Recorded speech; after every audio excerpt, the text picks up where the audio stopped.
Chapter 191. It's true that I've never seen such power before, but it feels very comfortable. Diana unconsciously reached out to touch Thea's shoulder. She didn't know if it was because it felt particularly good, but her fingers were full of artistic aura. They didn't become thick because of holding swords for a long time. A few of her fingers were neither fat nor thin, and when she touched Thea's smooth back, it made her feel strange. That. Her Majesty is your mother? What about your father?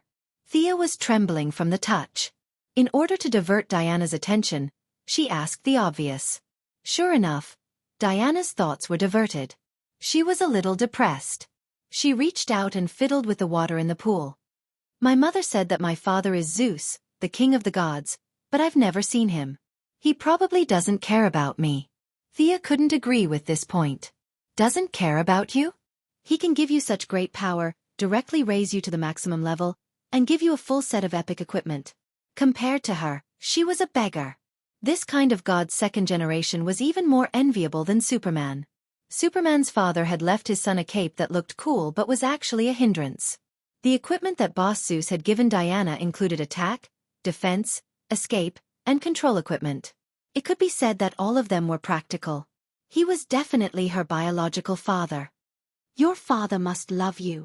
Thea didn't dare to say more. What about your parents? They must be very good to you. Your aura is so bright. They must be a good couple. Diana obviously didn't want to talk about her situation, and changed the topic to Thea. My parents? They are very good to me. Yes, they were good to her. Of course, if you ignored Malcolm's cold-blooded killing and Moira's lies, then they must be good people. Diana was very curious about the structure of families in the outside world. She asked in a very open voice, were you born naturally through the union of your parents? Thea's face turned green. What do you mean? Could it be that I was picked up? This girl is too bad with words. She could only reluctantly answer, it's like that outside. Did you see them when they were having intercourse? What is it like? Oh my God. Zeus, save me. Thea was about to break down. How could I see it? No matter how open Europe and the United States were, there was still a limit. Thea could only shake her head with an ugly expression. However, she soon realized that Diana's question was extremely profound, and her understanding was too narrow. What I mean is, how was life first conceived? Did it really grow out of his body? What was it like when you were first born from your mother's womb? She touched her smooth belly with a look of disbelief on her face. Thea really doesn't know how to answer her more and more off-topic questions. Nowadays, except for those who travel through time, who has seen the scene of their own birth? Fortunately, she was quite knowledgeable. She rambled on about the origin of living things to Diana. If someone were to eavesdrop on them, they would definitely think that two expectant mothers were discussing the problem of giving birth. In fact, they were light years away from that stage. The two sat in the pool very honestly, and talked about the process of the birth of life. Halfway through, Diana compared the theories she read from many casual books with Thea's explanation. She found that what the book said was very accurate. Thea was a little speechless about the books that she was holding on to. What's the point of just talking about theories? The most important thing is to combine theory with reality. Come, lie down, I'll tell you the truth. Indescribable scenes floated past. The two returned to their room refreshed. Thea was like a caring sister who kept answering Diana's various questions. Fortunately, the original Thea was quite good at her studies. The fusion transmigrator also read more books. She could barely cope with Diana's questions from the sky to the sea. Later on, Thea's head became heavier and heavier, and she fell asleep in the midst of the endless questions. Thea, get up. Get up. Do you people from the outside world all sleep like you? Diana woke up early and found that she was still asleep. She did not disturb her. According to the tribal practice, she went out to practice martial arts and went through a lot of trouble. After breakfast, she came back and found that Thea was still sleeping. The quality of sleep was too good. We shouted loudly outside. Didn't you hear us? Thea sat up in a daze. She did not feel that there was a problem. How many young people did not like to sleep? Besides, her physique was the type that would grow naturally even if she did not exercise. There was no need for her to train in the hottest days of summer or winter. Before she finished yawning, an old woman in a robe walked out from behind Diana. Miss Thea. Good morning. It seems that you had a good rest. This morning, we will hold the first competition of Artemis in the square. You must maintain your strength." After that, the old woman patted her on the shoulder as if she was concerned. She left the hut with a smile on her face. Diana was also a little confused about the old woman who came and left in a hurry. She did not wait for Thea to wake up and ran away after saying a few words. She said it too simply. She didn't tell you what the competition was. This is against the rules. Thea waved her hand. This old woman was obviously an opponent of Hippolyte. She was just skirting the boundaries of the process. Did she mention the process? She said it. But she did not say everything. At most, she would say that she was not meticulous in her work. There was no big problem. But her purpose was very vicious. She was determined to teach Thea a lesson and finally destroy the reputation of Diana's mother. Thea was quite familiar with this kind of method. This kind of workplace method of making things difficult for others was a bit unpresentable. However, although she was familiar with it, she was definitely unhappy. She thought to herself, "Old woman, I'll remember your face. Just you wait. In a few months when the Germans come, I will not save you even if you die in front of me." After putting on her clothes, she pulled Diana, who was still angry. "Let's go. Take me to breakfast first." When they arrived at the cafeteria, Thea was a little uneasy. This group of people was too explicit. They did not even leave breakfast for her. They used the excuse of exercising too much in the morning and finished it all. "If you want to eat, come early tomorrow. We are militarized. That's it. You can do whatever you want." Fortunately, Thea was not an ordinary person. She did not feel hungry even if she did not eat for 10 days or half a month. Her daily consumption was various kinds of light in her body. Now, her absorption ability was banned, but her body was still there. Thea missed the breakfast on the Wave Rider very much. No matter how unpleasant Gideon was to her, he did not say that she should starve. Sure enough, the worst thing these days was people. Whether they were born naturally or made of mud, they were all bad. No wonder those artificial intelligences wanted to destroy the world after awakening. People were so bad that even machines could not stand it. If you don't want to eat, then don't eat. Thea angrily followed Diana to the square. Chapter 192. This was the second time Thea had come to their tribal square. Unlike the grand celebration last night, the square was filled with a solemn and dignified atmosphere. It was about the size of 4 football fields, and the ground was paved with green bricks. When walking on it, one wouldn't feel uneven at all, as if it was flat ground. Needless to say, this must be the work of the gods who had nothing better to do. The people here regarded fighting as glory and labor as a disgrace. They would not even pick up the fallen soy sauce. This road was definitely not built by them. At least, Thea did not see any excavators or other engineering equipment here. With their productivity and values, how could they build such a flat road without the intervention of divine power? There was no rostrum at the scene, and no one was playing the athlete's march. There were only 2 participants. Thea saw a strong woman standing straight as soon as she entered the square. The woman was about 1.8 meters tall and was the second tallest woman after Diana. Her muscles were like cast iron. Her eyes were closed, and her nose was slightly trembling. It was obvious that she was very nervous now. Thea did not care. She did not care about the name of the gods at all. Seeing Hippolyte standing in the middle, she went forward to greet her out of courtesy. "Your Majesty, how was your rest? Diana did not disturb you, did she?" At this time, Hippolyte was full of smiles. She took her hand and chatted with her for a while. Then she turned her head and introduced her to her. "This is my sister, Diana's teacher, Antiope." "Oh, Wonder Woman's teacher." Thea looked at the capable middle-aged woman and bowed slightly. "I've heard a lot about you." Antiope frowned. "Miss Thea, do you know martial arts?" It could not be helped. After the awakening of her sorcerer bloodline, Thea was too deceptive. Her muscles were not obvious, and people would only think that she was working out. Compared to the women on Paradise Island who had bulging muscles, there was a huge visual difference. Thea was a little embarrassed to answer her question. When she was wandering around with Diana, she had seen the female warriors on the island practicing martial arts. Of course, they did not hide it from her. Their martial arts were very skillful and simple. Perhaps it was because of their immortality. Their individual foundations were very solid. Whether it was archery, combat, or various combinations of swords and shields, they used them very well. However, their fighting style was too ancient. Modern society had been developing for thousands of years, and countless elites had added their own understanding to their fighting style. Although their lifespan was not as long as the female warriors of Paradise Island, their fighting knowledge had been passed down from generation to generation. The accumulation of knowledge was terrifying. On the contrary, the Amazonian female warriors had become more and more conservative because of their infinite lifespan.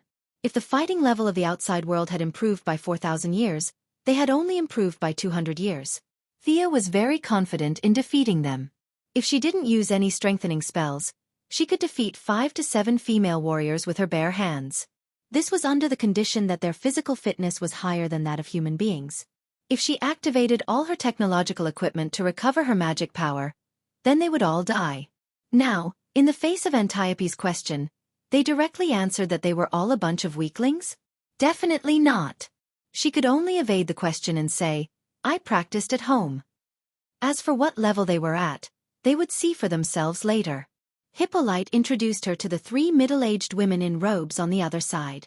One of them nodded to Thea with a serious face and ignored her.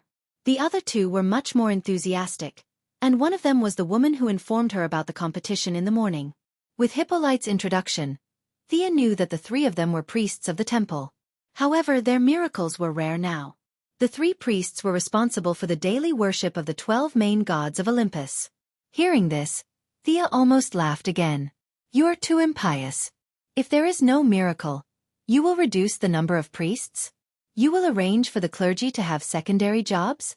Needless to say, it must be Diana's mother who did this. She changed the priests into warriors under her direct leadership. It would be strange if the remaining priests were of the same mind as her. Thea was really not interested in participating in this kind of traditional struggle between theocracy and royalty. This kind of thing could be seen everywhere in Europe's thousands of years of history. It was not rare.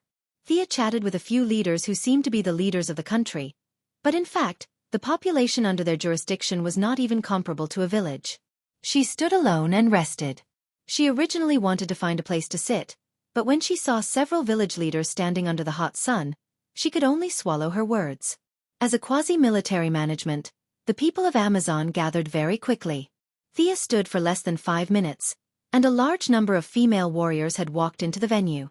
They stood in rows and rows, ready to be quiet spectators. Everyone is here?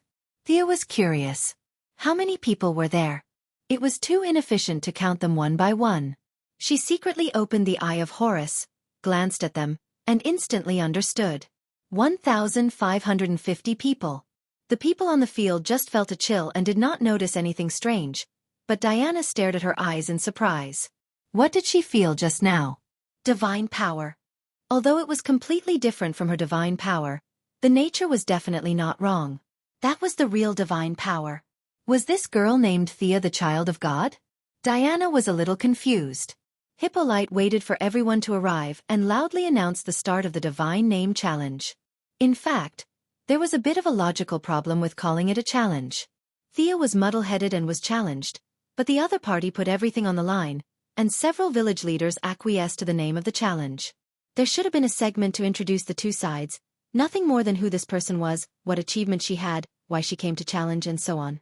But now Thea was not one of them, and they did not know what advanced deeds Thea had done. Who knew if what she said was true or false?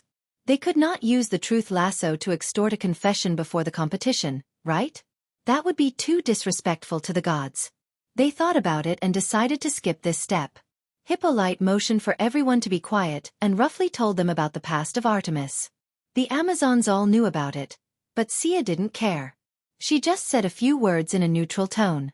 Then several priests pushed each other, and finally the cunning old woman that Thea saw in the morning walked out of the crowd and shouted, Artemis is the goddess of the hunt, and her oracle tells us that the first game is javelin throwing. Wow! Everyone exclaimed.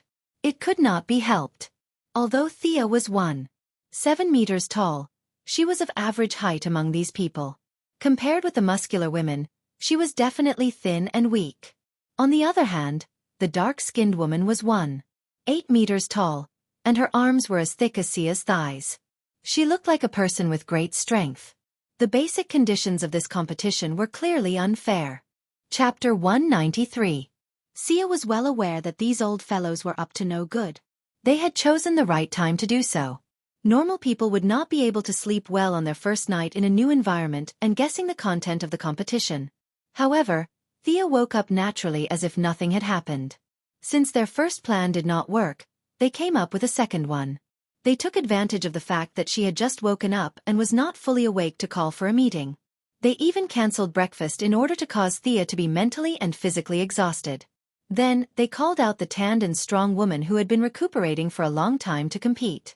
Moreover, the opponent seemed to be good at throwing javelins. Looking at Thea's small arms and legs, and the opponent's tall and strong figure, there was almost no suspense in this competition. The worst priest looked at Thea with a smile. Although he looked kind, he was thinking about how to lead the topic to Thea when this outsider begged for mercy and quit. This bastard. Thea smiled and looked at the people around her who were pointing at her. She thought to herself, if this old thing was an employee of the Quinn Group, he would definitely arrange for her to go to Siberia to experience life. Hey, can you? Diana asked quietly when she saw Thea's indifferent expression. It was no wonder that she was worried. The anti-magic territory on this island was too strong. Thea was directly sealed. As a demigod, Diana was stronger, but more than half of her divine power was also sealed. She grew up in a high anti-magic territory and did not realize how strong she was before she left the island. Thea nodded, of course, to show that she was fine. Just watch. Ever since she figured out the intention of these people, she equipped the mechanical arm under her battlesuit. It fit her arm perfectly and was covered by her clothes. You want to play dirty with me? I'll play with you. Originally, I wanted to have a fair competition, but they did not intend to play fair at all. Since they did not follow the rules of the game, Thea was ready to let them know what it meant to be strong. Time passed quickly, and a female warrior carrying 2 javelins arrived in front of several faction leaders. Hippolyte also didn't expect that these people would make such a low-skill competition. Although Sia's victory or defeat didn't affect her much, it was better to win than to lose. She picked up 2 javelins and looked at them. Not bad, they didn't tamper with them. When Thea and the dark-skinned woman stepped forward to take the javelin, she whispered to Thea, "Don't feel pressured. It doesn't matter if we win or lose." Thea responded with a bright smile. Am I cheating? He still couldn't win? Not to mention this He Dazhuang, even if Diana personally went up against him, with such a strong anti-magic domain, she might not be as strong as him. The crowd automatically opened up a gap. Their meaning was very simple. You just have to throw it at a place where there is no one. Who's first? Thea saw that He Dazhuang was angry and didn't speak, so she could only ask. She couldn't throw it at the same time, right? The other party shamelessly insisted that she threw the javelin in the distance. If Thea didn't want to explain, she would have to throw it again. Thinking of this scene, she felt that it was ridiculous. Moreover, this kind of scene with a large group of people watching was enough. Without waiting for He Dazhuang to reply, the priest who made Thea look very annoying jumped out again and said with a kind face, "You are the guest, let Artemis go first." Thea nodded and took a few steps back. This old guy wanted to let the dark-skinned woman get a good result to destroy her confidence. She waved her hand and motioned for them to go first. Because this was not a formal competition, there was no boundary on the ground. The referee's standard was the eyes of the audience. If you ran 2 steps, no one would say anything. He Dazhuang adjusted his breathing and raised his state to the peak. He picked up the javelin with his right hand and ran fiercely. Thump, thump. The low sound of footsteps accompanied his footsteps for more than 10 meters. He Dazhuang felt that all the muscles in his body had been fully mobilized. He kicked the ground, twisted his waist, and bent his arms. The momentum of the whole person jumped to the extreme, and then burst out in an instant. Ah! The javelin in his hand flew out like lightning, passing through countless people's retinas, drawing a beautiful arc and plunging into the soil in the distance. Not bad. Thea looked at it a little. It was 500 feet, converted into meters it was 150 meters. Amazing. The world record for the javelin was a little more than 100 meters. This guy easily broke the world record by 50 meters. This group of guys who were molded out of the earth really had a higher physical fitness than the human extreme value. The priests who deserved to be beaten probably knew this and proposed this competition. The surrounding discussion finally sounded at this time, and several priests on the high ground did not have the intention to stop it. Artemis, this is probably the best result in her life.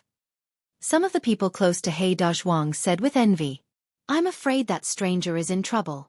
This was a cynical remark of a neutral nature. The only one who had a good attitude towards Thea, Diana, was dragged by Hippolyte and did not participate in the discussion.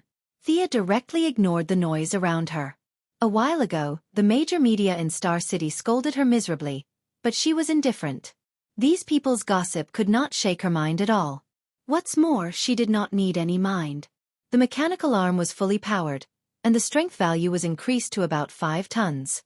He Dazhuang could not even reach 1 ton. She could easily crush her. Hey! Why is this person throwing with his left arm? Left-handed? Her posture is so amateur. Has she never thrown before? The onlookers discussed with each other. Thea was also very helpless.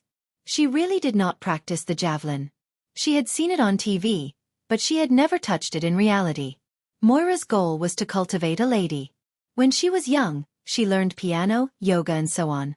Who would teach their daughter to practice the javelin? Old Ma and Ms. Shiva were also skilled in martial arts. Perhaps the only person Thea knew who could throw the javelin was Batman. However, she had to put a question mark because she had never seen the old man use it. The surrounding people's discussion made her a little depressed. The tone of these people was completely like they were talking about a country bumpkin. This person has never practiced the javelin. Their tone was like saying that modern people had never touched the internet. Come on. Who in modern society would practice this? You guys are the country bumpkins. Automatically shielding the surrounding noise, she shook the metal javelin. She did not have any flexibility, feel and so on. She also did not know those professional postures. Standing in place, she grabbed the javelin with her left hand and bent her arm a few times. The weight was as if it did not exist. She turned her head and looked at the bad priest who was about to faint with joy. Then I will throw it. You guys watch carefully. Well, we are watching. You can rest assured and throw it boldly. The bad priest was so happy that he almost laughed out loud, but he restrained himself. Chapter 194. Thea looked at the old face with a smile and asked, Then I'll start. You must work hard and throw it far away with all your strength. The bad priestess said as she made a throwing motion with an expression of encouragement. The two of them looked at each other and laughed happily. Diana, who was at the side, was a little confused. Thea began to make gestures on the spot. With her martial arts foundation and strong memory, such a simple throwing motion was not difficult at all.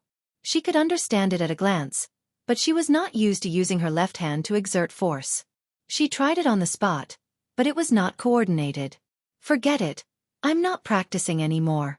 The force exertion method was not scientific, so the effect was definitely not as good. However, the force was too great. The run-up and lunge were useless. She bent her arm back and the mechanical arm operated at full power. Whoosh! She threw the javelin out. The metal javelin made a hissing sound in the air and disappeared from everyone's sight in 0.1 seconds. It turned into a small black dot and disappeared in front of everyone's eyes. The scene was silent for a moment. What was the meaning of this? Other than Thea and Diana, who was somewhat sure that she was the child of God, everyone else was stunned. The bad priestess widened her eyes and glared at Thea, who was smiling like a flower. You trick. She did not know what to say. She wanted to say that the result did not count, but she was not so thick-skinned as to say that in front of thousands of people. Hippolyte looked at the 3 priestesses with a smile. What do you think of this result? As long as they said that the result did not count, she would immediately counterattack. There were so many people at the scene, and no one would support their nonsense. Let's discuss. The old priestess who had been silent all this time pulled 2 of her companions who were blushing. The 3 of them went to the side to discuss. They went to the side and whispered. The thousands of people at the scene were almost in an uproar. Did you see that? It flew to the horizon. That's terrifying. How can she have so much strength with such a small body? Could it be the divine power of Hercules? I wonder who is stronger, her or Diana. The crowd was whispering, but Thea did not care. She put away her mechanical arm and walked to Diana's side. Thea did not know that her actions had caused a new misunderstanding. She and Diana are very close. They are indeed the same type of people. As the three priests reached an agreement and returned to the center, the crowd quickly quieted down. The solemn leader of the priests pointed to a female warrior. "Go and see, where did you throw it? You calculate the distance." She no longer had any hope for this competition, so she chose the neutral female warrior. She only wanted to get a result and end this awkward scene quickly. The female warrior glanced at Hippolyte and got the queen's nod. Then she mounted her horse and galloped in the direction where the javelin had disappeared. 15 minutes later, the female warrior rode back with an anxious look on her face. Turning over and dismounting, the female warrior knelt on one knee. "I swear to God that what I said is true." Several leaders nodded and motioned her to continue. The female warrior glanced at Thea with a little fear. "I found the javelin thrown by this distinguished guest 2 miles away. At that time, the head of the javelin was inserted into the rock, a foot deep." Her voice was not small, and the people around her heard it clearly. It was strange enough that the javelin had flown 2 miles, but now the head of the javelin was inserted into the rock by a foot. There were 1,500 people in the Amazon tribe who could not throw javelins. Thea's javelin could penetrate the rock. What did this mean? This showed that the remaining force was not exhausted. If there was no rock, maybe it could fly a few hundred meters. Everyone looked at Thea as if they were looking at a monster. Is this a human? Are all the people outside so terrible? It turned out that the Father did not let us go out to protect the human race, but to protect us. At this time, Hippolyte spoke. "Priests, can you announce the result of the first round of the competition?" The queen was far from being as pious as she appeared to be. Zeus, the king of the gods, was her man. Who would worship their own man? Not to mention a man who had an affair. Distance creates beauty and faith. She treated the king of gods like this, and her attitude towards the other gods was almost equal. Therefore, when Thea first came, the oracle had an impact on her, but it was not big. At that time, she did not care about the face of the priests of the temple and directly interpreted the oracle, which was the fuse of today's incident. The priests hoped to reduce Thea's right to speak by attacking her. As long as they defeated Thea, they could say that Hippolyte's interpretation of the oracle was wrong, and they could regain some of their right to speak. Unfortunately, now it was all destroyed by Miss Thea. The old priest reluctantly announced, "The first game is the distinguished guest from outside, Miss Thea Quinn wins." After that, he pretended to hold Thea's hand to show goodwill. Ha! These guys kept talking about outsiders and outsiders. Originally, this was an indisputable fact. Thea was not crying and shouting to join them, but their words reminded the people around them that Thea was not one of them. Now that they let an outsider win, where was their sense of honor and shame? Everyone thought, "That's right, we have to surpass her." All of a sudden, even if there were people who wanted to be friendly with Thea, they did not dare to get close. If they did not get close to her, she was still one of them, but if they got close to her, they would be regarded as a traitor. They had indirectly isolated Thea. At this time, the dark and strong woman finally realized something. Her face became extremely ugly, and a few traces of red appeared on her dark face. Just when Thea was ready to see her vomit blood, the dark and strong woman clenched her teeth and held back the blood with her stone-like body. She looked at Thea, who was like a little white flower, with some fear. She regretted it at this time. If she had known that the opponent's strength was so terrifying, she would not have come to challenge her. Strength was the foundation of all fighting. In the past, the dark and strong woman relied on her brute strength to defeat countless opponents. Now the tables had turned, and it was time for her to experience that helplessness. With a heavy heart, she did not greet anyone and left alone in disappointment. At this time, Thea was also ready to retreat and rest. The priests must have rushed back to think of countermeasures. Anyway, she had won the first game and had taken the initiative. Even if she lost the next game, she still had room to maneuver. Besides, she did not care too much about winning or losing. Seeing that she was leaving, Diana quickly pulled her back. "Are you interested in watching me and Antiope train?" Her little face was full of excitement as she spoke. This was probably the only time she felt comfortable on the island. Her little aunt was really good to her. Anyway, Thea had nothing to do, so she just thought of it as killing time. She nodded and followed Diana to a remote martial arts field.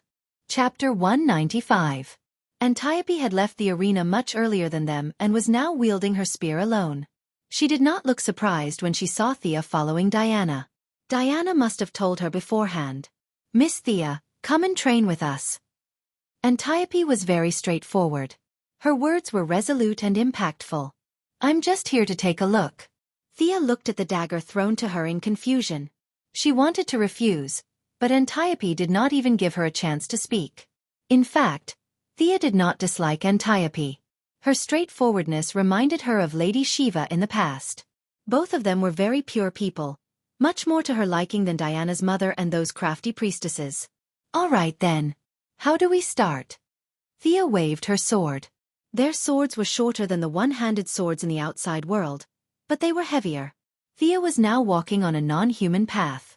If it were a normal person, they would definitely feel uncomfortable. Antiope, who was straightforward, made an unexpected suggestion. "A 3-person free-for-all. Come on." Diana already looked like a future. She took a weapon from the rack. Of course, it was not a divine artifact. With a shield in her left hand and a sword in her right, she slowly approached the battle circle. Antiope continued to wield her spear. She stared at Thea and Diana's footsteps like an eagle, constantly paying attention to their footsteps and body movements. Seeing that they were very disciplined and had no intention of attacking first, Thea could only dance with her dagger. "Then I'll go first."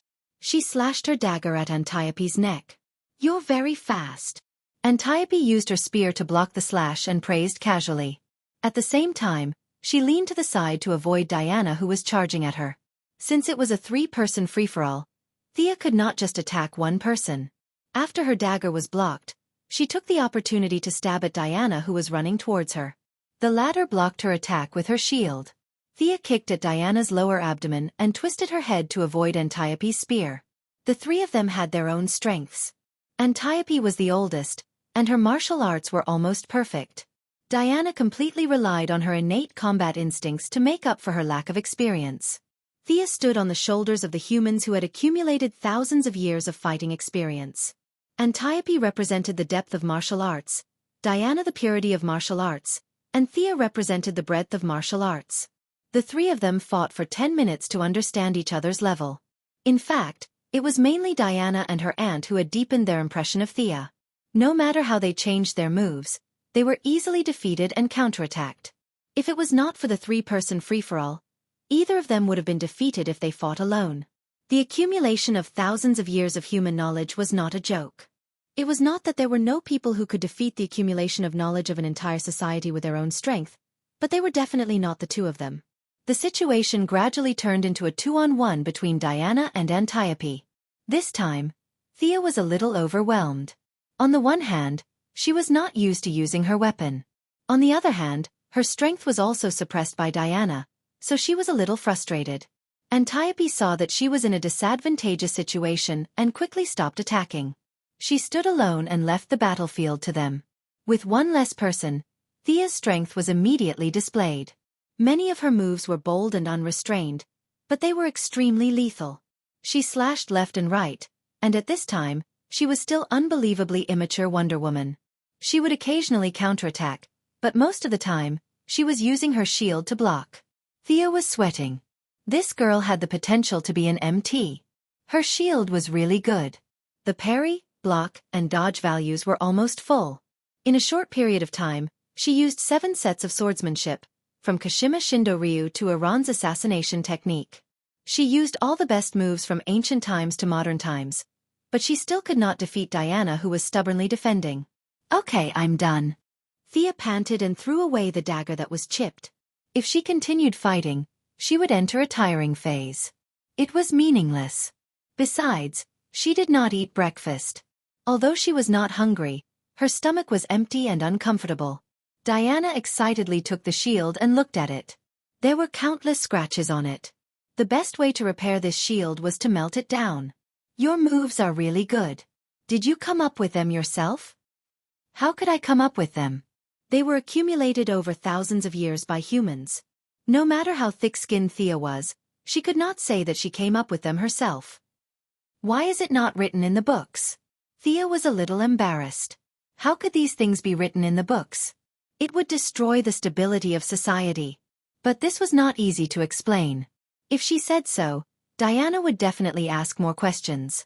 Then the three entered the daily teaching phase. It was mainly Antiope who taught Diana, and Thea watched from the side. But after watching for a while, she realized that something was wrong. The basic beliefs of the two were different. Antiope advocated offense, but Diana was good at defense. Maybe the idea of protecting in her heart was too deep, and there was always a sense of lack of aggressiveness. The two's teaching was stumbling. After a long morning, they finally said goodbye to Antiope, who was disappointed in them. Diana dragged Thea to eat. Ouch! Thea looked at the batter-like thing that was served and felt a little disgusted. You're eating this? Yeah, we've been eating this for so many years. It's full, nutritious, and tastes good. Thea took a spoon and stirred it twice. It was disgusting no matter how she looked at it. It was a little too much to call it pig's food, but dark cuisine was considered a delicacy compared to this. She whispered to Diana, "When we leave the island, I'll treat you to a good meal." Diana was shocked. She looked around and saw that no one was paying attention to her. She whispered, "My mother won't let me go out." "What are you afraid of?" "Forget it, you're right." Thea wanted to just kidnap her and take her out. She started the skateboard and flew out in a minute. But after thinking about it, Diana only had the silver bracelet of protection on her now. It was indeed a little dangerous. Her epic equipment had been stolen by her mother. Unless it was absolutely necessary, she would not give it to her. It was better to wait for Steve Trevor to bring the Germans to wipe them out. Thea swallowed her original plan. She lowered her head and drank 2 mouthfuls of the batter. Bah! It's too disgusting. No wonder Steve had to leave after 2 days. It was purely because of this disgusting food that he was forced to leave. Thea was so angry that she instantly opened the Eye of Horus. She scanned the entire cafeteria and found that everyone was eating the same thing. No one was giving her a hard time. She could still hold on if the time was short. There was still nearly half a year left. Forget it, I'll just bite the bullet and eat. God's eye? You really are the son of God. Diana was closer this time. Unlike the mess in the square, she could immediately tell that this was definitely a sign of divine power scanning. She looked at Thea angrily. Why didn't you tell the truth? Was it because you were discriminated against that you didn't dare to say it? Chapter 196. What did you say? Thea's heart skipped a beat. She did it out of habit and did not notice that there was a living person beside her. Moreover, she was the kind of person who could sense the divine power. She regretted it. Who are your parents? Diana stared at Sia's face and asked seriously, "Look, I even told you that I'm the illegitimate child of Zeus, and you still refuse to tell me. You're not a good friend." However, Thea really could not say it. The biggest taboo in time travel was to say the names of one's parents.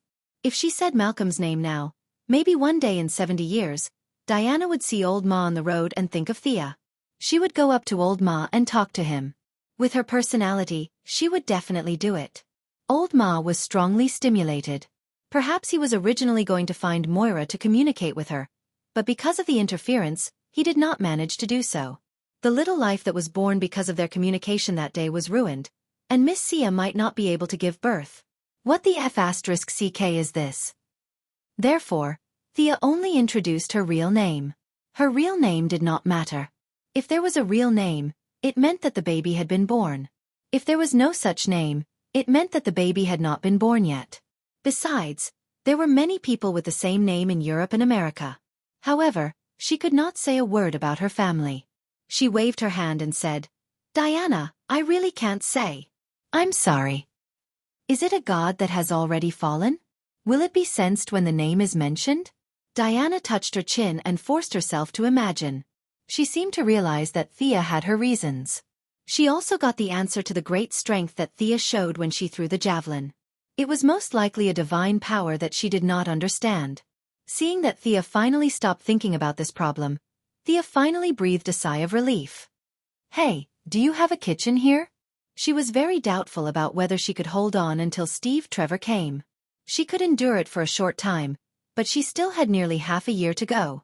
What if she starved to death before the old man came? Her idea was very simple. There were no guns or cannons. She could make her own. She could at least take some kitchen utensils and make it herself. Diana was stunned by her wild thoughts.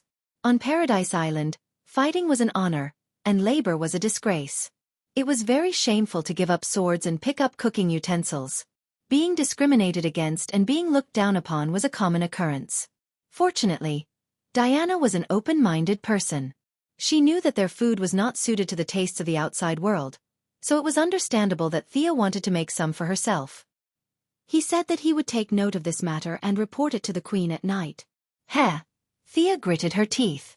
Your queen even cares about cooking utensils?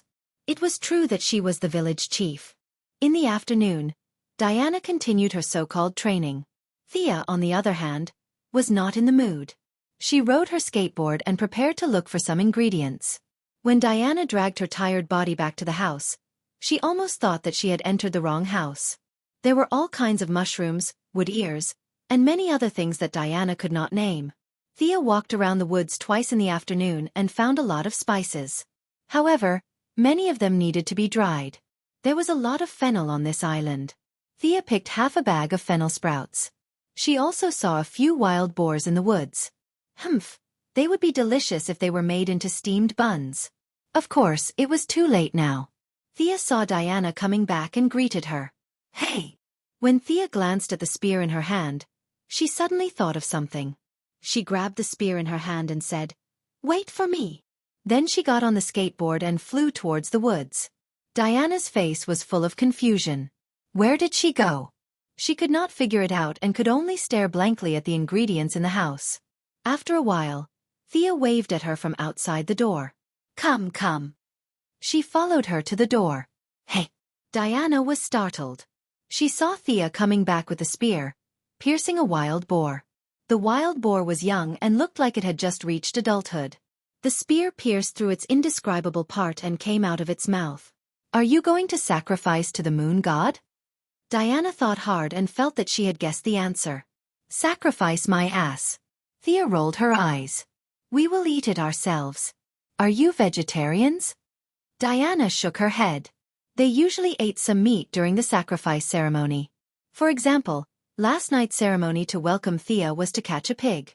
However, there were more than 1,000 people eating it, and each person's share was pitifully small. Now that she heard that the pig was for 2 people, although she felt a little sorry for the gods, she could not help but drool. She asked hesitantly, "Do you know how to handle it?"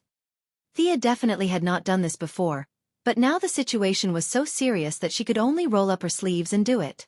Diana also helped her. Their martial arts skills and strength played an important role. They let out the blood, removed the hair, removed the internal organs, and the pig's brain. The whole pig was evenly grilled over the fire. After 20 minutes of grilling, when the surface of the pig's skin was a little brown, Thea felt that it was about time. She secretly used the Eye of Horus and found that the inside of the pig was a little red. Knowing that the fire was uneven, she carried the pig with one hand and grilled it for 5 minutes. At this time, the skin was already golden. Done! There was no hygienic condition to put out the fire.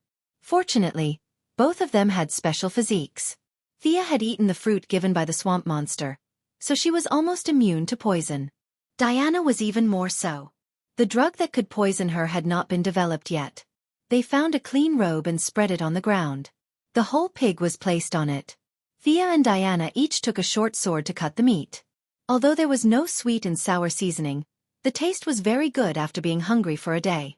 Thea felt that this pig was better than the Star City chef. Diana was a little excited.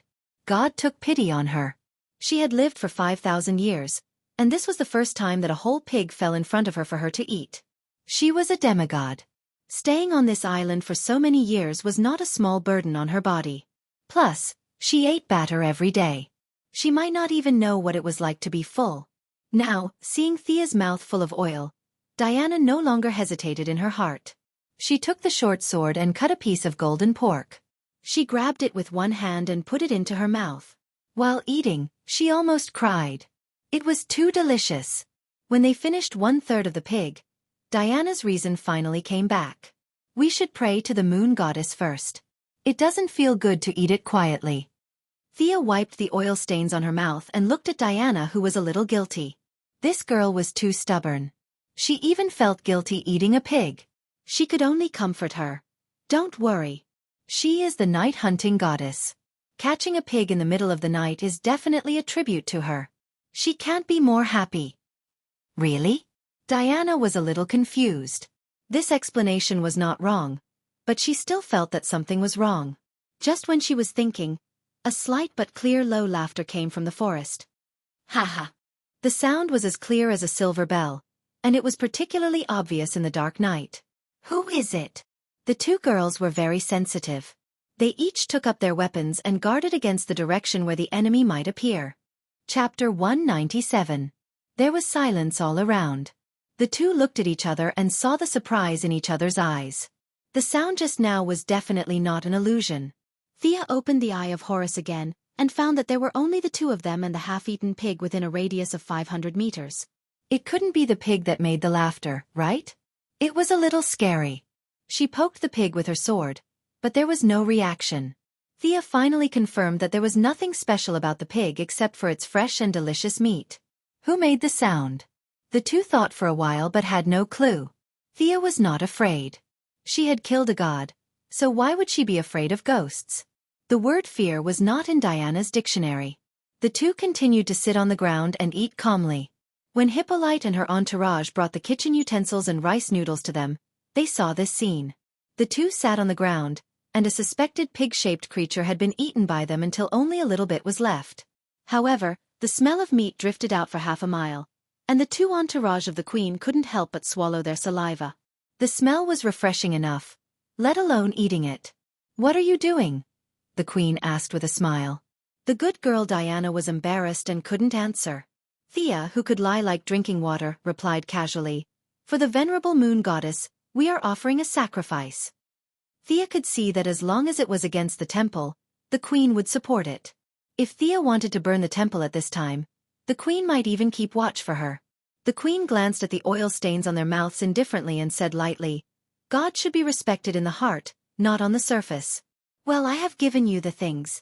You should finish the sacrifice early and have a good rest." After that, the queen asked the female warrior to put down the rice noodles and pots and turned away. "You see, your mother also thinks that we are offering a proper sacrifice. Now she is relieved," Thea said to Diana jokingly. Diana is completely confused, but what her mother just said is still in her ears. She has always believed in Hippolyte's words since she was a child. She looks down at the residue on the ground. Is this really the right way to sacrifice? Thea didn't think too much about it. She cleaned up the place, took Diana to take a shower, and went to bed early. The next day, early in the morning, Diana went to do her daily training and eat breakfast. Thea had completely given up on their meals, so she decided to do it herself. She jumped on the skateboard and prepared to go out to see if there were any other wild animals. Flying over the coast, he unexpectedly found a person training alone. It was none other than Thea's opponent, the tanned and strong woman. At this time, the tanned and strong woman was running with a giant log on her back. The top of her head was like a steamer, with steam coming out of it. Her body was covered in sweat, and her mouth was constantly cheering for herself. What a fierce woman!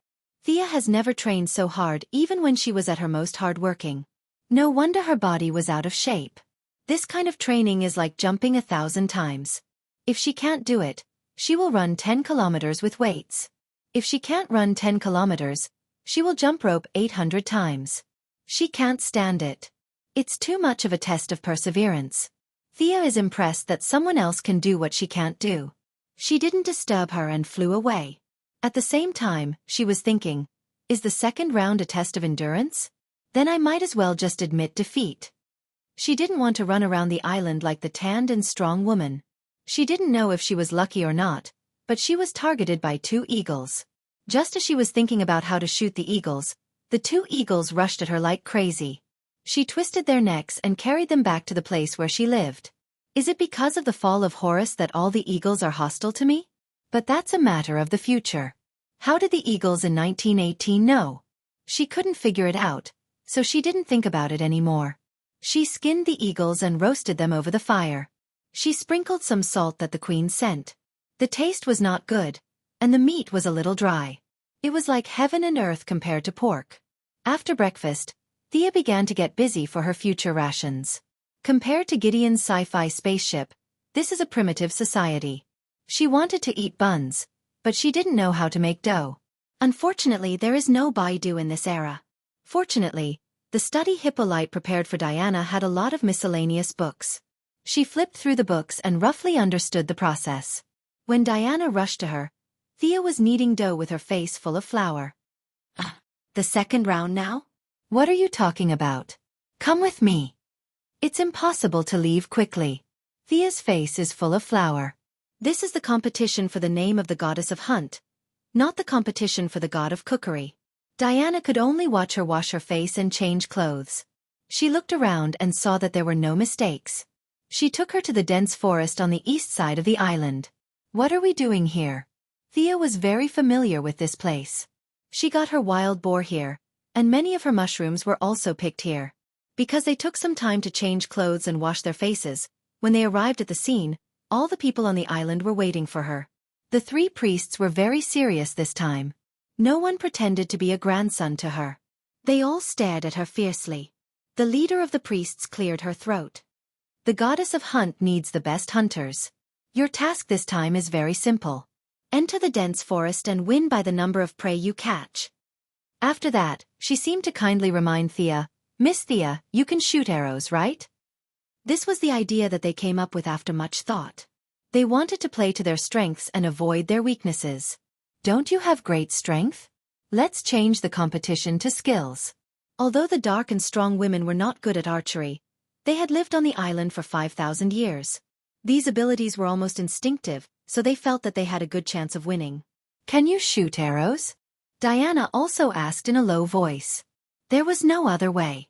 Thea had lost her bow and arrow. These days, she had been hunting with javelins. No one had seen her shoot arrows. Okay, but you have to lend me your bow and arrow, Thea said modestly, but the villain in her heart was roaring. What a joke. We are going to become an archery family. There are black arrows, green arrows, and red arrows. How dare you ask me if I can shoot arrows?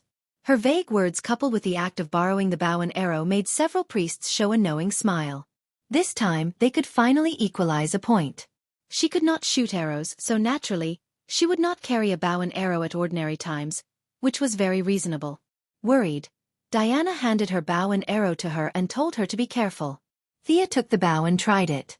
Unlike the modern composite bow she was used to, Diana and the others used a very old horn bow, which required high arm strength, but accuracy required more experience and eyesight. Fortunately, she was not short of arm strength or eyesight experience. She learned that there was no arrow limit, but there was a time limit until the sun went down. She took 2 pots of arrows and found a direction with a dark and strong woman.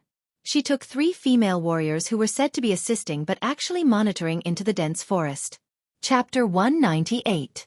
Thea didn't talk to the people behind her, and they didn't have the intention to communicate with each other. Both sides treated each other as if they didn't exist. The 3 female warriors who assisted in the surveillance were watching her from a distance of more than 10 meters. This forest is really dense. Thea sighed after walking for more than 10 minutes. She didn't feel it when she was riding a skateboard. Walking in such deep and shallow places was really not enjoyable. Affected by the forbidden area on the island, she couldn't use her earth-shattering magical power, but she still had her powerful psychic power. She condensed her psychic power into a line and explored in all directions. She received a lot of feedback. There were some small animals hidden in the bushes and piles of fallen leaves in the tree hole. She could totally learn from Alpha Centauri and not eat or drink all day long and kill 318 rabbits as trophies. But it would be a very ugly scene. The goddess of the hunt was hanging on to her last breath. If she saw how cruel she was to the small animals, would she die with a bang? The title of God Slayer was enough. Killing 2 gods wouldn't upgrade the title. Thea decided to follow the orthodox hunting method to avoid angering the goddess. She identified the direction and ran towards the place where she caught the wild boar yesterday. Wild boar had the word pig in its name, but it was actually quite fierce. No one in the Foot Basin country had ever seen a tiger or a lion. They thought that the bravest animal in the world was the wild boar, so they often crowned the warriors with the title of pig warrior. If you didn't know the truth, you would think that he was scolding you. In fact, it was really a compliment. Thea was looking for the wild boar at this time. She was in a hurry yesterday and didn't see it clearly. She only remembered that there were a few of them. It was completely worthy of the goddess to treat this thing as prey. She just wanted to show respect to the goddess. There was no need to hunt animals that sounded fierce. What's more, the prey was hers. She could eat it after the competition. Compared to the problem of how to eat a tiger or a lion, the wild boar was the most suitable. If the two of them couldn't eat it, it would be a favor to give it to the queen and Antiope. The three female warriors following Thea didn't know why she ignored the small animals nearby. Seeing her walking quickly through the forest, they didn't ask her anything and quickly followed her. Relying on her keen psychic power, Thea found the crime scene 15 minutes after entering the forest. She could vaguely see the bloodstains left behind when she committed the crime. At that time, she descended from the heavens and stabbed the wild boar with a javelin. After that, she cruelly dragged the wild boar away. The traces of the crime scene were too obvious. Where did those pigs go? Thea carefully looked at the traces on the ground. After looking at it for a long time, she could only helplessly express that the scene was too messy and full of pig footprints. Moreover, she did not have the talent of a scout. In her eyes, it was really difficult to find the whereabouts of the pigs in such a messy scene. Just as he was about to turn around and fight other animals, he found several large animals running towards him under the scan of his spiritual power. When she took a closer look, weren't they the pig sisters she had been searching for? It couldn't be helped. There were no males on Paradise Island. The one they ate yesterday was a little sow. Of course, the pig sisters were not here to reunite with her. Her brutal methods yesterday had caught them off guard. Today, a few wild boars were immersed in the grief of losing their loved ones. Unexpectedly, they saw her in her iconic red dress nearby and charged towards her without caring about their stamina. "Stay away from them," Thea shouted at the few Amazons. As for whether they listened to her or not, it was none of her business. She looked at the surrounding terrain and found a boulder more than 3 meters above the ground. Using the huge grip of the mechanical arm, she climbed up quickly and drew her bow, ready to deal with the first wave of the wild boar's charge. When the first wild boar rushed out of the forest, it was greeted by an arrow as fast as lightning. Unfortunately, Sia had never used this kind of ancient bow before. She pulled the bowstring a little too hard, and the arrow that was originally aimed at the wild boar's eye brushed past its mouth, bringing a large piece of flesh and blood with it, and flew far away. She's really strong, and her archery skills are not bad. A few Amazons hid in the trees and watched from afar. Thea's arrow was almost drawn to the maximum tension of the bow. The angle was not very good, but it still left a bloody mark on the thick skin of the wild boar. It fully showed that the strength and speed of the arrow had reached the extreme of this kind of ancient bow. They thought it was good, but Thea felt that it was too embarrassing. She missed such a big target, partly because of the bow, and partly because she did not practice. For the second arrow, she did not blindly pursue speed. She spread out her spiritual power and corrected the arrow's trajectory. She pulled out another arrow, looked at the wild boar's bell-like eyes from afar, and released the bowstring. Bang! The wild boar was shot and fell on the spot.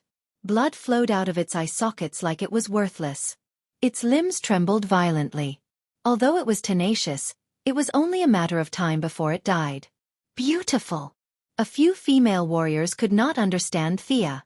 Considering that she pretended to be weak when she threw the javelin, they could not figure out whether she was originally good at archery or had a breakthrough on the spot.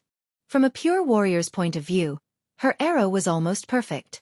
Even if Antiope, the best archer in the tribe, personally shot it, he would not be able to do it. There were a total of 3 wild boars that rushed out. This pig was obviously stronger than the other 2. Thea could not tell whether it was the mother or the sister pig. She only knew that the remaining 2 small ones seemed to taste better. Anyway, they could resurrect infinitely. She continued to aim at another wild boar without feeling guilty. This wild boar also fell under her sinful arrow without any suspense. The remaining piglets screamed and turned around to run. Still want to run. Thea jumped down from the boulder and chased after them like a galloping horse. In order to avoid capsizing, she always kept a distance of 100 meters and followed them at a leisurely pace. This pig was a little abnormal. Thea found that it was not running in a panic. It was running in an orderly and purposeful way. Is it trying to lure me into an ambush? Do wild boars have such intelligence? But thinking that they had lived for thousands of years, it seemed that anything abnormal could happen. Thea's expression gradually became serious. She slowed down a little and scanned the area with her psychic power to the maximum. If the God Slayer was ambushed by a group of wild boars, then Horus's death would be too unjust. Her caution soon paid off. 600 meters to the east, there were several large animals. The little wild boar leading the way in front of her was also heading there. Hee. Thea smiled mysteriously, revealing 8 teeth. Her strengthened eyes had already seen a thick figure not far away. She wondered if there was an ice house on Paradise Island.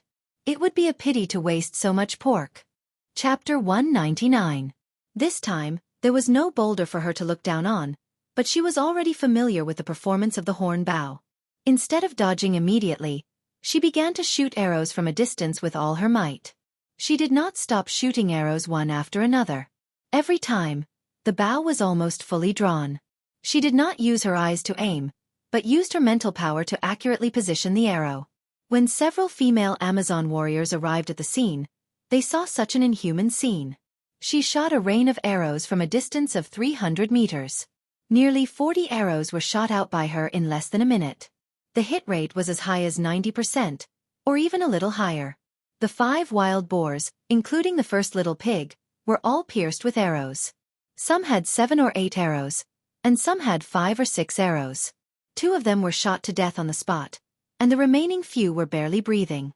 It was only a matter of time before they died.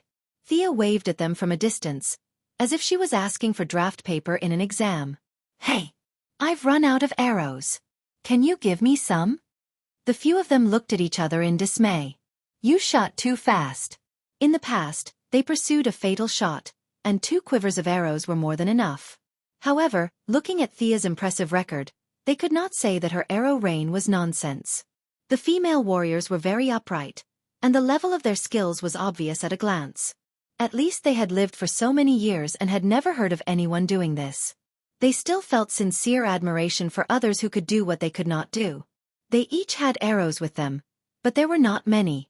The 3 of them pooled together and gave her another quiver. Thea continued to shoot arrows at the wild boars that were not dead. According to the rules of the Amazons, the death of the prey was considered a result, and they could not let the female warriors help. They could only shoot arrows one by one into the fatal parts of the dying wild boars. Soon, the remaining few pigs were shot to death. It should be about time, right? Sia felt that 8 wild boars were enough. The dark and strong woman might fight for the last second, but she was not so eager to win. Going too far was as bad as falling short. For this meaningless battle, she was too lazy to play. She just wanted to find a way to go back to her original time and space. If she could not go home, not to mention the name of Artemis, even if you gave her the name of Zeus, it would be useless. Pack up and go out. She turned to the female warrior who was tying the dead boars with ropes. Miss Thea, it's only been less than an hour? One of the female warriors tried to explain to her how sacred and noble it was, but she swallowed the words on the tip of her tongue when she saw her resolute expression. They sped up their movements. It was almost impossible for the 4 of them to transport 8 pigs out. Fortunately, they had Thea, who was suspected to be the reincarnation of Hercules, to help them.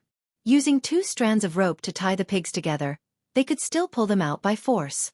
The 3 of them each carried one while Thea pulled the long string by herself. As they were slowly walking out, she suddenly felt a sharp pain in her back. Someone launched a sneak attack? She immediately thought that the 3 female warriors were going to use underhanded means, but in the next moment, she judged that it was not the case. The danger came from the sky. He threw the rope away and rolled sideways on the spot, dodging the fierce attack from the sky. Thea was a little shaken when she saw who the enemy was. Damn! Why is it another eagle?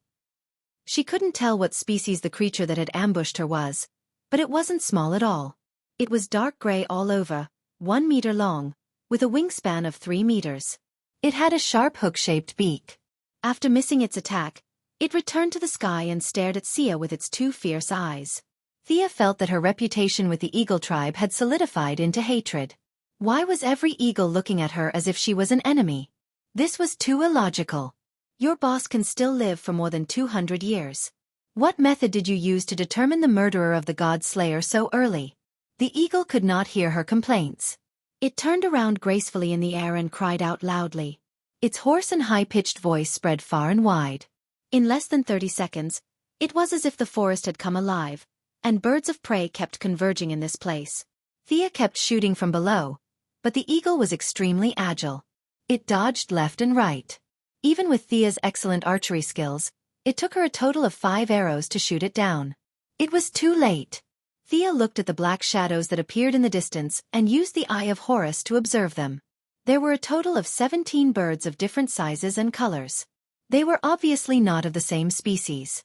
She didn't know if these eagles were stimulated by her divine eyes or because the first eagle had been shot down, but their speed suddenly increased by a large margin. How unlucky! Thea quickly put the quiver on her back. The arrows used to kill the wild boar had been retrieved. The Amazon's iron smelting skills were good, so the arrows could be used again. It was just that the tail feathers had dropped a lot, which affected the shooting accuracy.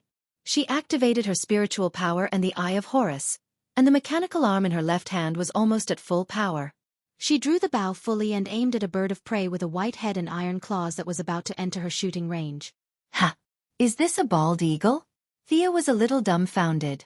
Is this an American bird? This is the national bird of the United States of America. It was full of free democratic will. You have a Mediterranean climate here. How did this American bird fly here? Thea did not have time to complain. She shot down the national bird that represented the spirit of freedom and democracy without any guilt. She then drew the bow again and aimed at the second bird. As she continued to draw her bow and arrow, she shot down 6 different birds of prey. The female warriors had already hidden themselves. Many of these birds had not been seen in the past 5,000 years. God knows which rock crevice they had jumped out from. Their mission was very simple, which was to continue to watch until one side was completely wiped out by the other. Thea had no time to calmly shoot arrows at this time. The speed of the eagles was too fast. Compared to them, the wild boars were as slow as turtles. She constantly used trees and other obstacles to avoid the enemy's attacks. One of them was too close to her, and she punched its head with her mechanical arm at full power. Damn it, if she had known that he would be so savage, she would have brought a knife. That punch was indeed very powerful, but as someone who was slightly obsessed with cleanliness, she still felt very uncomfortable. Half of her body was splashed with blood, and some white and yellow things were splashed on her body, making her feel extremely disgusted. But although she was disgusted, she had not reached the point where she could not walk after seeing blood. She constantly looked for the gap after the eagles attacked and before they took to the air. If they were far away, she would use the bow and arrow.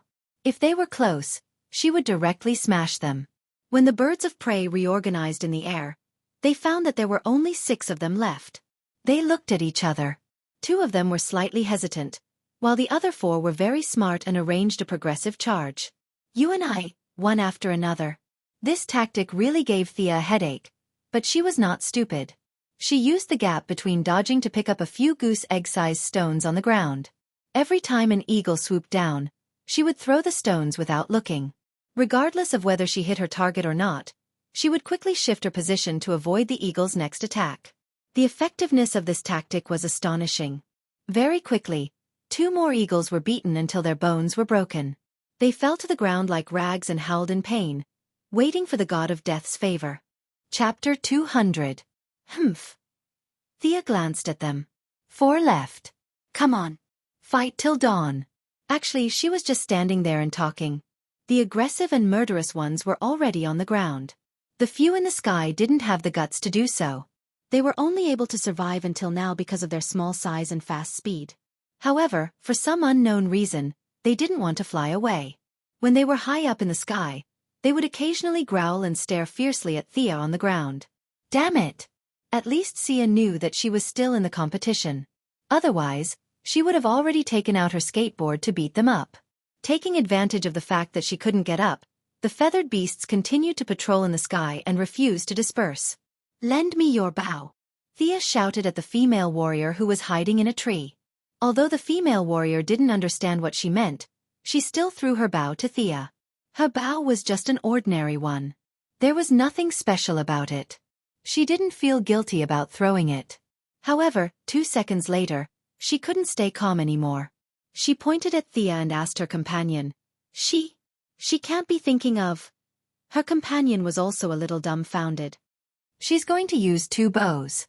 She's too strong. Thea pulled both bows at the same time. The arrow was sandwiched between the two bows. The tail feathers were placed in a cross on the bowstring. She aimed at the lowest flying beehawk. Swoosh! The initial speed of this arrow exceeded 300 meters per second, and in the blink of an eye, it stopped at a height of 1,000 meters. The huge kinetic energy pierced through the left wing of the wasp hawk, and it fell to the ground in a crooked manner. Thea didn't stop. She shot 2 more smaller sparrowhawks down. However, when she was about to shoot the last red-bellied sparrowhawk, she found that the latter had crazily increased its altitude. In the blink of an eye, it was hovering in the sky at an altitude of 5,000 meters. It looked at the ground with lingering fear. Thea was in a difficult situation. She didn't admit that she had OCD. She just felt that it wasn't perfect to have one less bird. However, 5,000 meters was obviously beyond the range of a bow. Besides, this wasn't a horizontal shot. She was shooting from the bottom up. The difficulty was another level. Help me come up with an idea on how to shoot it down. Thea could only ask for help from the 3 onlookers.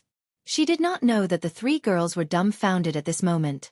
17 of the 18 birds of different sizes had been shot to death by her, and she herself was not injured at all. Her archery skills crushed them without any suspense. Hearing her question, the few of them looked at each other and shook their heads with a bitter smile. We're dealing with those on land. What they meant was that she had to think of a way to deal with those in the sky. Thea gave the eagles who were still breathing a final blow. Her method was extremely cruel as she tried to provoke the one in the sky. However, the other party was completely indifferent. It neither fled nor swooped down. It just cruised in the sky. No matter how heinous Thea was, it was determined not to come down for revenge. She had met a coward. Thea's first plan had failed, so she came up with another plan, which was to pretend to retreat. She called the 3 female warriors to clean up the battlefield. The 3 girls were relieved and went down the tree. They could not defeat 18 birds of prey, but now there was only 1 left. What was there to be afraid of? They had trained for thousands of years. They would not lose in a one-on-one fight. Thea strung all the eagles into a string and dragged them side by side with a few wild boars. What she meant was, look at you guys. You're the overlords of the sky. Aren't you being treated the same as the wild boars? Let me ask you, are you angry? Sure enough, the red-bellied eagle in the sky had suffered a great psychological trauma. Its companions were all killed, and it was the only one who survived. Now that the enemy had humiliated the body of a brave warrior, it could not stand it anymore. Feeling the eagle's agitation, Thea added fuel to the fire and brazenly glanced at it with the eye of Horus. A low cry was heard, and the sound quickly spread from the sky to the ground. The red-bellied eagle that was controlled by anger completely gave up on the idea of flying again. It did not reserve any energy and increased its speed to the maximum. It only wanted to pierce a hole in this blasphemous creature. It did not care whether it would die or not. Come on. In the face of the red-bellied eagle's desperate charge, Thea finally found the feeling of blood boiling. This opponent was worthy of respect. She focused her mind and aimed at the red-bellied eagle that was rapidly approaching her. The distance between the 2 sides was getting closer and closer. Thea could see every feather on the eagle's body, but she did not rush to release the arrow. This state of not shooting was a burden to her, and it would also interfere with the opponent. She was waiting for the best time to shoot. Sure enough, her arrow-like gaze was sensed by the sensitive red-bellied eagle. Its original desperate charge was slightly changed. Just when it was thinking about whether to maintain the original speed or change the angle, Thea took advantage of its hesitation and instantly released the bowstring.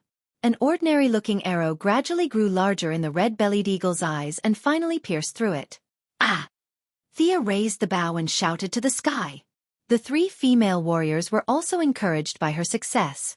They pulled out their swords at the same time and roared to the sky. After shouting a few more times, Thea felt much better. Ever since she met the Time Wanderer on Purgatory Island, her journey had not been smooth. Now she had fallen to such a desolate island, and it was impossible for her to return home. These heavy facts had been pressing down on her not-so-broad shoulders. The exhilarating slaughter today had finally allowed her to vent most of the frustrations in her heart. At the same time, she had also gotten rid of the influence on her personality after fusing with the unicorn. She was just herself. She liked battles that made one's blood boil. She was not some compassionate Cirthas. She had no interest in being a righteous superhero. She just wanted to be herself. After washing away the lead, Thea felt that her entire soul had become abnormally clean. Although her strength did not improve at all, she felt very comfortable and happy. She sighed in her heart. I really don't have the fate of a protagonist.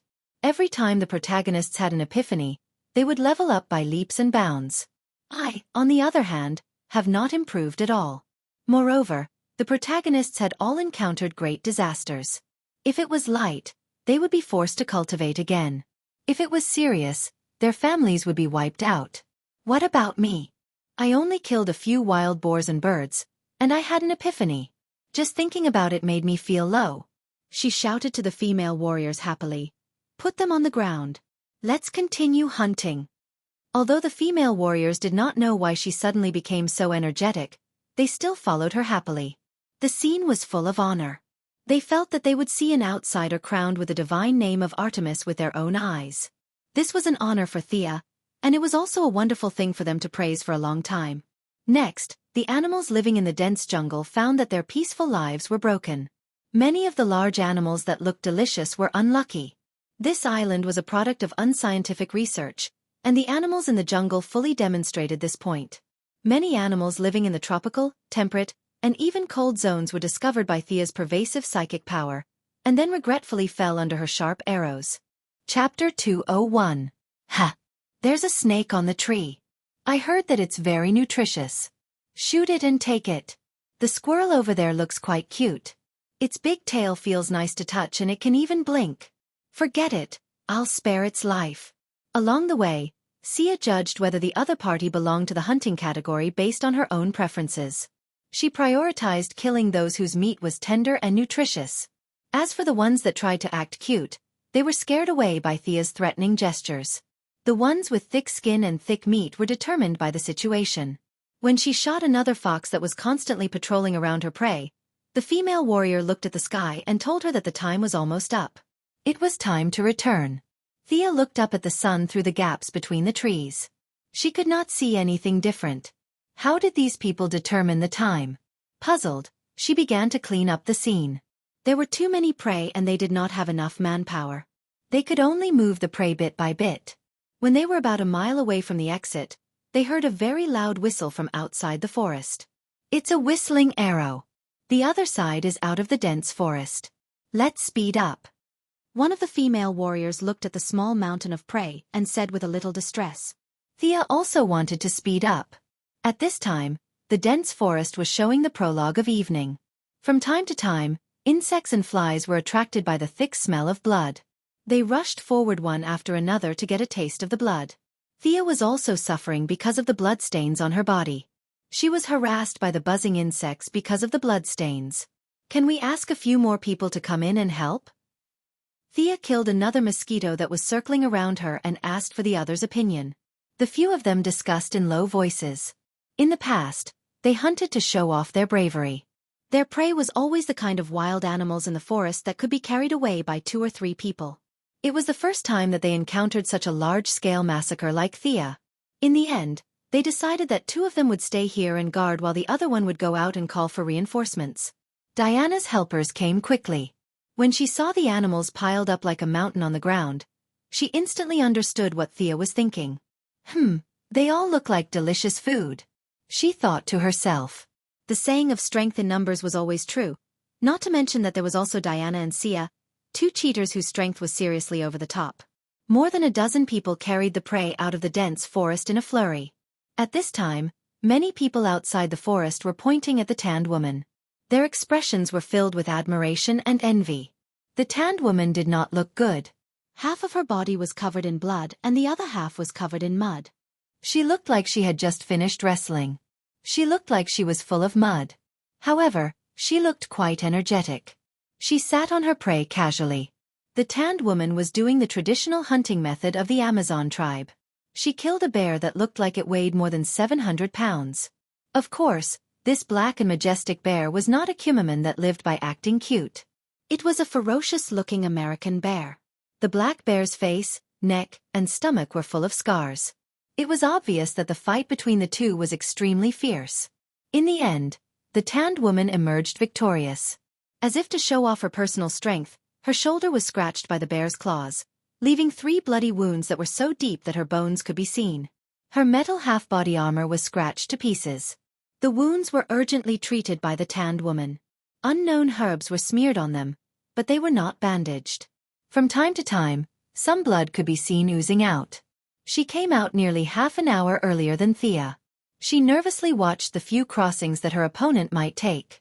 When she saw a female warrior carrying a wild boar out, she heaved a sigh of relief. In order to get a good result this time, she had to give it her all. Otherwise, who would be so free to compete with a bear? But her good mood did not last long. Another female warrior came out with a bunch of eagles. Ha! Why are there so many different species of eagles in this forest? The tanned woman's heart was pounding. Anyone with eyes could see that these eagles were shot to death. This was very much in line with Artemis' original purpose, which was to hunt. The tanned woman remembered that she fought with a black bear and almost killed it with her fists in the end. This had nothing to do with hunting. Would this give the opponent an excuse to attack him? He began to ponder in his heart. One moment, the priests announced her victory. Her opponent wantonly attacked her with the teachings of the religion. She won in the eyes of her people. The next moment, everyone agreed that she had lost and left Paradise Island to wait for death in the outside world. All kinds of complicated thoughts rushed into her mind. The black bear's corpse no longer felt comfortable sitting up. She could not help but stare at the direction of the exit, waiting for her opponent to appear. The next scene confirmed the tanned woman's guess. Her opponent really hunted a lot of animals. She saw a wild boar, an eagle, a fox, a snake, and a silver wolf with very smooth fur. Just when she was concentrating on every figure that came out of the forest, looking for her opponent, she saw Thea walking briskly. She was dragging a blueberry tree with her left hand and 2 scoops of chickens with her right hand. The tanned woman almost vomited blood. Why did you come out with fruits? Shouldn't you be carrying a tiger or a leopard? And what the hell are these 2 chickens? Could it be that they are not scoops of chickens? Was this an indescribable creature that had turned into a spirit in the legends? When she stared at Thea, Thea also saw her and the black bear she was sitting on. Even Thea had to admit that the tanned woman did have some skills. It was a pity that she lost to her in the javelin throw. Her personal strength was quite good. Thea would have a hard time fighting this bear. This outsider hunted a lot of animals. Her archery must be superb. I think Artemis's bravery is worthy of praise. Hunting animals on a large scale is not in line with our traditions. Nonsense, this is the authentic teachings of the goddess of the hunt. Look at those wounds, they are all caused by arrows. If you ask me, the outsider will definitely win this match. The chatter around them reached the ears of the few parties involved, and the tanned woman's face became more and more ashen. She could roughly tell from the voices in the crowd that half of them supported her and half of them supported her opponent, which meant that her opponent had already won the support of half of the people. Sia had only been here for a few days. What about her? She had lived on the island for 5,000 years. The base of the people was different. Yet she could still win the support of half of the people. This was a serious problem. If the tanned woman with brawn could think of this problem, the 3 cunning priestesses could also think of it. The 3 priestesses were a little annoyed when they saw this result. They understood the teachings of the goddess of the hunt. If the goddess of the hunt was still alive, Thea would definitely be the one to please her. After all, killing a bear with a big stick was not the graceful image of the goddess of the hunt. Although Thea had a lot of blood on her, it was obviously the blood of prey. She looked much better than the tanned woman who looked like she was fished out of the mud. Chapter 202. But they couldn't say that and directly declared Thea the winner. The black woman was completely finished and there was no need to compete in the 3rd round. The 3 racked their brains and began to make up excuses. Say that she killed too much and was disqualified? Are you retarded? We don't have a ban on killing. Then say that she used more arrows than the stipulated number? Do we have a stipulated number of arrows? The 3 of them racked their brains, but they couldn't find any flaws in the doctrines. Moreover, they were sloppy. Many of the word-picking entries were not sure if it was the goddess or the 3 of them who said it. Many of the female warriors at the scene used to be priests, but they were transformed into warriors by Hippolyte. Their familiarity with the doctrines was not worse than the 3 of them. If they were caught talking nonsense, they wouldn't even be able to keep their current jobs, let alone fighting for power. The three of them had lived comfortably for 5,000 years and didn't want to be warriors. In the end, the oldest priest made up her mind and whispered a few words in the ear of the priest who deducted Thea's breakfast. The more she listened, the more dumbfounded she was. Finally, she asked with an ugly face, "Will it work?" After getting a positive answer, she took a deep breath and walked to the front of the crowd as if she was carrying a heavy burden. She cleared her throat and announced loudly, "The Oracle of Artemis has been issued. The goddess wants to see a more exciting game. This game will be considered a draw." This was the solution they thought of. Anyway, the goddess didn't know. The right to speak was in their hands. If we say there is, there is. Didn't you receive it? This means that you are not devout enough. Sure enough, she didn't mention who won or lost, and pushed the blame to the goddess regardless of the facts. The crowd below was instantly boiling. Fortunately, they were all civilized people, and no one threw stones to protest against her oracle. This made the priest who announced this shocking news secretly relieved. No one protested, but the discussion was inevitable. She didn't have the courage to shout at them to shut up. She could only listen obediently. "Oracle, did you see it? Why didn't I see it? Their faces are too ugly. This is all to fight for power with the respected queen. Sigh. They should at least affirm Artemis's achievements. The Outlanders' results are also good. Are the two of them just ignored?" Paradise Island still had a strong democratic atmosphere, and the female warriors were not all muscleheads. After living for so many years, they could still judge the basic right and wrong. Whether it was those who supported Thea or Artemis, they all expressed dissatisfaction with the way they pushed the blame to the gods. As the leader of the camp, Hippolyte naturally heard the discussion of the people. She covered her mouth and pretended to be shocked by the news. In fact, she was laughing in her heart. Great joy appeared on the corner of her mouth, but she forcibly covered it and pretended to be surprised. Diana, who had a fiery temper, was furious. On one hand, she felt that it was unfair for her friend. On the other hand, she felt that the three of them were blasphemous. As a demigod, she had the right to say whether or not there was a miracle here. However, other than herself and Thea, there was not even a shadow of a supernatural being here. The actions of these people were undoubtedly blasphemous. It was simply unforgivable. Thea did not know why she was suddenly so angry. She thought that she wanted to stand up for her, and she was touched. She pulled her back, fearing that she would charge up and kill the three old things. The bad priestess and the others' discussion calmed down a little. She asked Hippolyte very respectfully, "Does the queen have any opinion?" Of course, the queen had no opinion. If this kind of thing happened twice more, your reputation would be completely gone. Didn't you see that the tanned woman was dissatisfied? She thought that she was treated unfairly and that it affected her honor. Perhaps if it happened again, Hippolyte would be able to truly rule Paradise Island. She nodded solemnly, indicating that she had nothing to say. Since they said that it was an oracle, then it was an oracle this time. Just as she was about to announce the end of the meeting, Thea finally spoke up. "Wait, I have a question." It was normal for her to have questions. It would be strange if she did not have questions. At least, the bad priestess thought that if she was the one who was treated unfairly, she would have already fought with her. In fact, she was not the only one. The other female warriors were also waiting for her to speak up. Some of them were even secretly cheering her on. "Kill these old bastards. If you dare to start a fight, I'll kick your ass." Many of them thought, "You said that there was an oracle just now?" Thea asked loudly. The bad priestess was not shameless enough to eat her words on the spot. She nodded. "That's right. The oracle wants to see a more exciting match?" She was right. That was what she said just now. The bad priestess could only continue to nod. Thea smiled innocently. "Since we have attracted the attention of the gods, we can't let them wait any longer. I suggest that we start the third round immediately." Wow! Suddenly, there were a lot of unintelligible sounds in the hall. "It seems to make a lot of sense. There's nothing wrong with that. We should start the match immediately." Thea's counterattack broke the three's plan. The moment they heard her words, they felt a dull buzzing sound in their heads. They quickly exchanged a few glances. Damn it! How could they communicate with glances? No longer caring about the criticism, the three gathered together again and whispered. What should they do? This question flashed in the eyes of all three of them. Sia's question happened to be stuck in their so-called oracle. She was absolutely right. The gods were paying attention to us. Since we were so pious, we definitely couldn't let the gods wait. In that case, let's hurry to the next round. They could not say that the gods left behind an oracle and run away.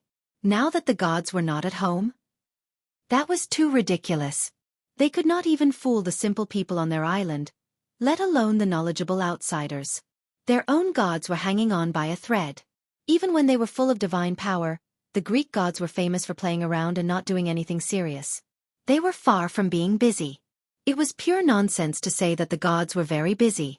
As for denying the oracle, it was even more impossible. Even if they wanted to take back what they had said, they could not just take it back 2 minutes after saying it. The three old faces had not been trained to the point of being invulnerable. They still had some sense of shame.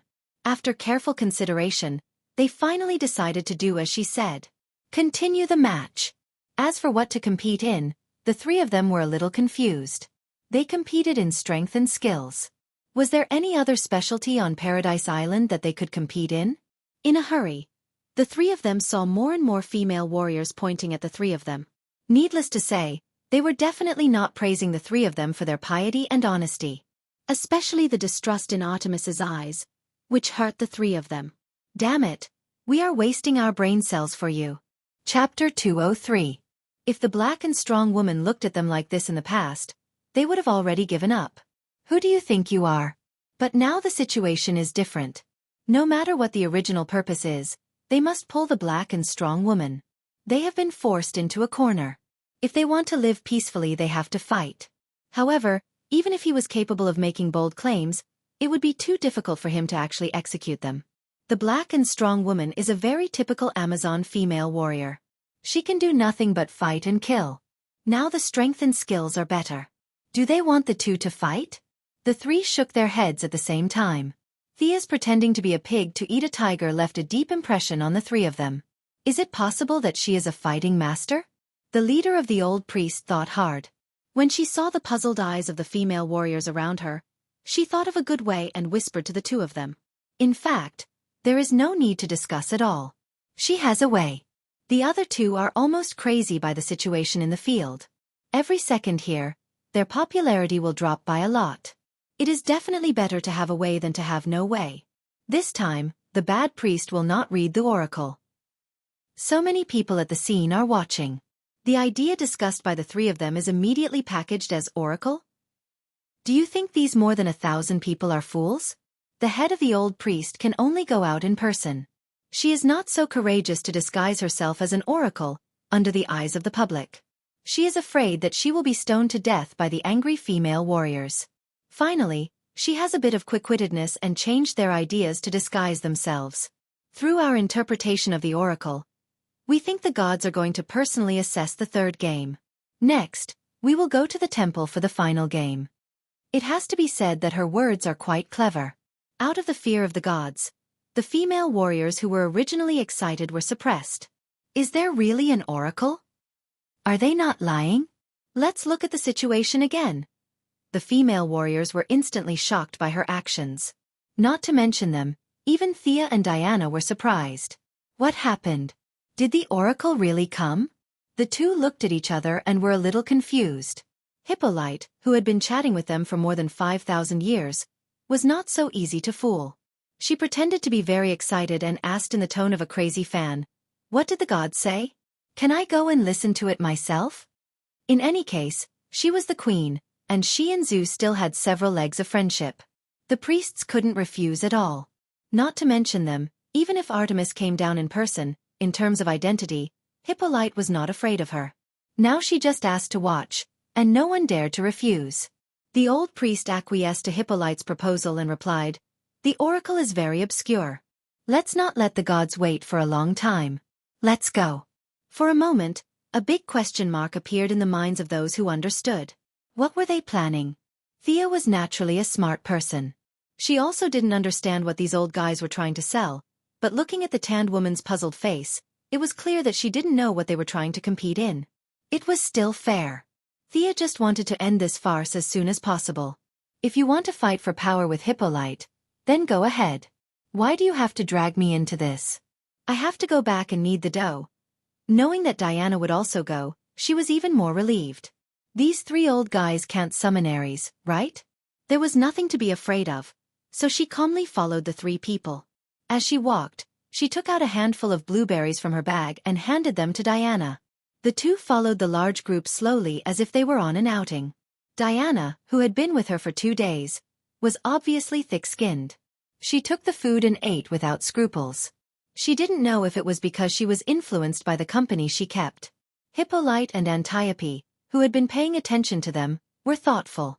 As for what they were thinking, only they knew. From the dense forest to the temple in the center of the island, the distance was not close. Thea saw that everyone was walking solemnly and didn't dare to mention riding a horse. On the way, she found an apple tree. Without saying a word, she broke the branches with a punch and picked up 7 or 8 apples to eat on the road. Several camp leaders pretended not to see it for their own purposes. Many female warriors saw this scene, but most of them chose to ignore it. A few thought that she was showing off her personal bravery and cheered loudly for her. This made Sia a little embarrassed. Since everyone was cheering for her, it would be inappropriate for her to eat alone. So, in the spirit of sharing, she picked a few apples and threw them to the loudest people, which led to another round of cheers. The few people who caught her apples also slowed down and walked side by side with her. Several people began to discuss how Thea killed the huge prey. Thea made a cameo appearance on the scene and shot an eagle that was pulled in front of her by Horus. This ignited the emotions of the female warriors. Many female warriors slowed down and walked into the group to observe her amazing archery skills. Thea didn't refuse any of them and shot 2 sparrowhawks in front of everyone. The cheers were earth-shattering, and even Diana was a little eager to try. They were so happy as if they were celebrating a festival, but the faces of the priests were pale. As the general of Paradise Island, Antiope couldn't help but turn around and compete with Thea in archery after seeing her kill another gray eagle. It had to be said that Antiope's archery skills were better than the spear. Thea and her were evenly matched. The two of them went from shooting dead animals to shooting living animals, and finally, they shot 3 arrows at the same time. It was like an archery competition, showing off all kinds of archery skills. Isn't it the age of gunpowder outside? Why do you want to specialize in archery? Antiope was very happy now. The female warriors of Paradise Island didn't dislike archery, but they advocated hot-blooded battles with swords and axes. They weren't very keen on long-range attacks. Now that they met Thea, who came from an archery family, they naturally felt unexpectedly close to her. It was a kind of respect that both sides were on the same level. Of course, Thea couldn't say that her father and brother were all archers, and she couldn't reveal too many details about the future. She could only vaguely explain, "Archery can give me courage to protect my city from the invasion of bad people. Gunpowder can't. Gunpowder can only further increase the killing." Diana, listen, Thea's philosophy is different from yours, but it's also noble. This is the concept of protection that I mentioned to you before. It's not the only concept, you should. Antiope was deeply impressed after listening to her half-truths. Thinking of the naughty child that she taught, she turned around and began to discuss with Diana whether there was any room for improvement in her life principles. Chapter 204. Thea did not have many beliefs for her to think about. She just wanted her family to survive in the future. Of course, it would be better if they could live comfortably. Antiope went to teach the naughty children. Thea was surrounded by a group of female warriors who had lived for 5,000 years but were still very innocent. Archery required talent and some tricks, so she could not teach them. However, she could teach them the thousands of years of fighting experience she brought from the outside world. She found a few moves that were very similar to their original style and taught them. The female warriors did not care that Thea was much younger than them. They all happily learned the moves. By the time they reached the entrance of the temple, there were already hundreds of people gathered around Thea. Diana could not stand her aunt's nagging. In the name of proving her beliefs, she was actually annoyed by her aunt's nagging. She dragged Thea to play another round. The two of them were not serious. They were purely playing around. They walked for a few miles and attracted a lot of attention. In front of them, there were constantly people who deliberately fell behind to watch from a close distance. The whole group walked in a very strange way. A large group of people in front of them walked in an orderly manner, but there were people who looked back from time to time. The large group of people behind them was much more lively. It was as if they were celebrating a festival. There were endless cheers and shouts, mixed with the sound of weapons clashing. A group of female warriors who regarded fighting as their lives cheered even more. When the group in front of them stopped, they realized that they were at the entrance of the temple. "We're here. Time flies. Oh no, Miss Thea has used up a lot of energy. Will this be bad for the competition later?" No wonder the old guys didn't stop them. They're so cunning. After playing around for a while, many people had a better impression of Thea. They were not completely loyal to her, but at least they were friendly. Many people realized that they should have rested for the whole journey, but Thea obviously did not stop. Diana was also a little regretful. All the female warriors on this island were adults from the moment they had consciousness. She was the only one who had gradually grown up from childhood. She, who had no playmates, had a lot of fun playing with Thea along the way. Now that she realized that she seemed to have been a burden, she felt extremely regretful. Thea patted her on the shoulder, indicating that she was fine. With this kind of low-intensity physical exhaustion, she could definitely last for 3 days. Diana didn't relax because of her comfort, but focused on listening to the priest's explanation of the third game. The space inside the temple is limited. The contestants can enter. "Oh, Her Majesty can also come and watch," the old priest said calmly. The Amazons didn't have any objections. The temple area was originally large enough, but in the past 5,000 years, Hippolyte had used various excuses to occupy it.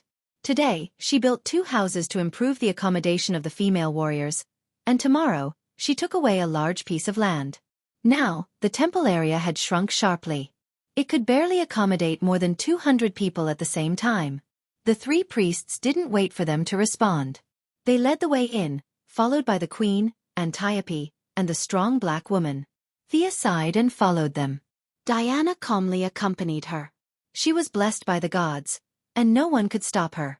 The female warriors pushed out 100 people and finally entered the temple. "The era of the gods is over." This was the first sentence that came to Thea's mind when she entered the temple.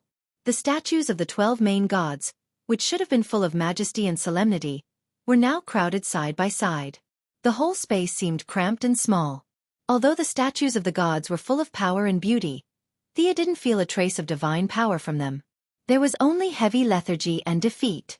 Would there be any hidden equipment here? The protagonist's golden finger was usually hidden in the statues. Thea secretly scanned the place with the eye of Horus. When she saw something, she almost laughed out loud. She saw traces of human living in the backyard of the temple. Needless to say, this was where the priests usually lived and ate. This was normal. The priests were also human, and they needed to eat and sleep. It was not surprising. However, Thea saw a row of neatly dried sweet potatoes in their house. This almost made her laugh. It turns out that I'm not the only one who thinks the food is bad. They are also secretly improving their food. "Hey! Don't use your divine power." Diana elbowed her. Sorry. Thea quickly apologized in a low voice. "Using the divine power of the gods in the temple, are you sure you are not here to cause trouble? Besides, these Greek gods were not dead. They were just too injured to move." After apologizing, she couldn't help but whisper into Diana's ear and share her discovery with her. After listening to her story, Diana's expression was extremely strange. Her serious facial muscles were a little twisted. She gave Thea a strange look and covered her mouth hard. She lowered her head and did not dare to look at the 3 old priests on the stage. She was afraid that if she really laughed out loud, it would not end well. The old priest's footsteps did not stay in the temple for too long. Instead, he went to the side door. "Isn't the competition in the temple? Where are we going?" Thea whispered to Diana. "It seems to be the way to the tower." "Tower?" Thea saw that Diana did not say much. She could only put down the doubts in her heart and follow the others. Clang! The guards in front of the tower pushed open the thick wooden door. The old priest did not care about the dust falling from above and took the lead to walk in. Hiss! Entering the tower, Thea saw the sword in the middle of the room at first glance. It was a typical Greek-style casting model. The sword was 60 centimeters long, and the hilt had a flame-shaped handguard holding the blade tightly. The whole sword was golden. This was the so-called God-Slayer with 999 attack power that Hippolyte tricked Diana into believing? However, The divine power of this tower was too concentrated. Thea could feel that some of the gods will still remain here. She did not dare to rashly observe with her divine eyes. She just felt that the divine power on the sword was a little too gorgeous. Even her eye of Horus could be instantly attracted. This was very strange. In the original plot, it was easily shattered by Ares. Did this mean that this was a fake sword? The real sword was stolen by Hippolyte? Thea could only say that this way of caring for her children was really unique. As the priest moved forward, Thea saw a lot of divine equipment. There was the shield of the future Diana, the lasso of truth, and many other equipment that she could not name. What a pity! What a pity! If only they could give me all of them. The further she went, the stronger the feeling of being watched by the gods. Even Horus could borrow divine power from his father. That was only a second-tier god. They were a lot of main gods. Plus, there was the unfathomable god King Zeus.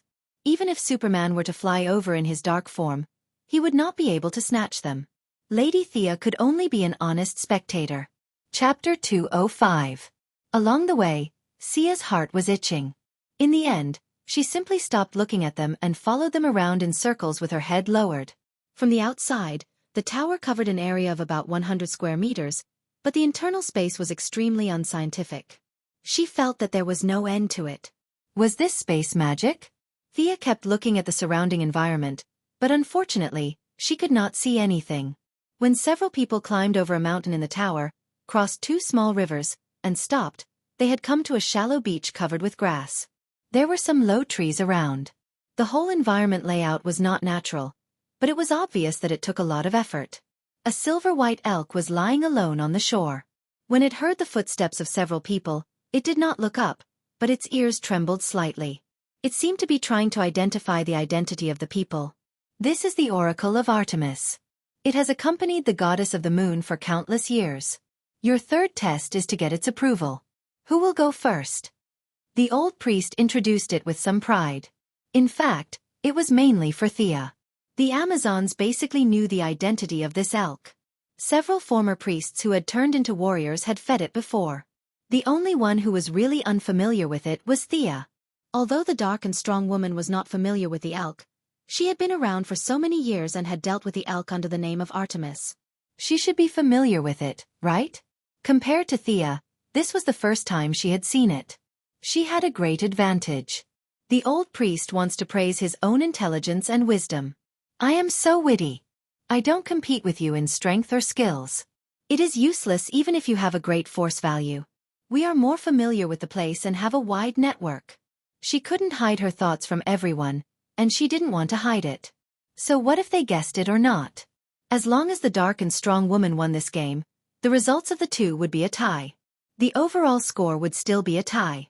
The matter would be over with a few verbal commendations. As for finding trouble with Hippolyte, they could do it next time. Anyway, there was plenty of time. You are too much. You're blatantly bullying Thea. The first one to complain was Diana. She was blessed by Athena's wisdom. Although she was a little immature when it came to dealing with people, she was not a fool. The priest's trick was too obvious.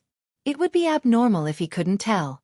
Several female warriors also protested. It was not because they were close friends with Thea, but because they felt that this so-called competition was too unfair. Even the tanned woman's face was filled with shame. After winning so shamelessly, did she still have the courage to face anyone? The old priest really practiced a golden face mask iron face skin divine skill. You can say whatever you want. I am like this. If you don't agree, come and bite me. Smiling, he turned to Hippolyte and asked, Your Majesty, do you have any objections? Hippolyte carefully observed the mood of the people at the scene. The majority of people were dissatisfied, but there were a few people who just showed shame. If she suddenly attacked, it was still a question whether these people would support her. Her mentality was similar to that of the old priest. It was still a long time, and the fight needed to be controlled within a certain range. She made up her mind and acquiesced in this game. After the game, she would compensate Thea alone. There were a lot of good things in her private collection. Zeus was good to her as a mistress. The king of gods gave her good things in the past. Artifacts were rare in the outside world, but in the eyes of Hippolyte, they were just ordinary things. But acquiescence was acquiescence. It was impossible for her to endorse a few priests. She looked at the distant mountains as if she didn't hear anything and remained silent. The old priest guessed her thoughts and sneered. He turned back and said, "The oracle is very tired. Who will go first?" The black woman did not dare to look at Thea's eyes. She lowered her head and said in a muffled voice, "I will go first." She wanted to demonstrate to Thea, or she wanted to end this farce that violated her warrior sense of honor as soon as possible. She lightened her footsteps and walked around to the side of the shallows. She picked a few branches with tender leaves and broke them off. She walked slowly to the elk and made a sound that Thea thought was very kind, but it sounded like she was feeding a pig. "Lulu, come and eat, Lulu." It could be seen that this was not the first time for the black woman to do this. Her movements were skillful and natural. The elk also gave her face.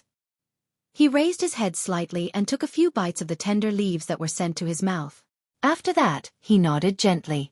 His action made the black woman breathe a sigh of relief. In her heart, she was glad, but more than that, she was ashamed. She did not return to the crowd and sat alone on the grass without a word. "Miss Thea, it's your turn. Come on," the old priest said with a smile. Thea angrily gave her a middle finger.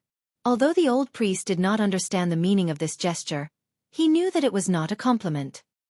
He smiled and waited for Thea to make a fool of herself. "Should I pick some leaves to feed it?"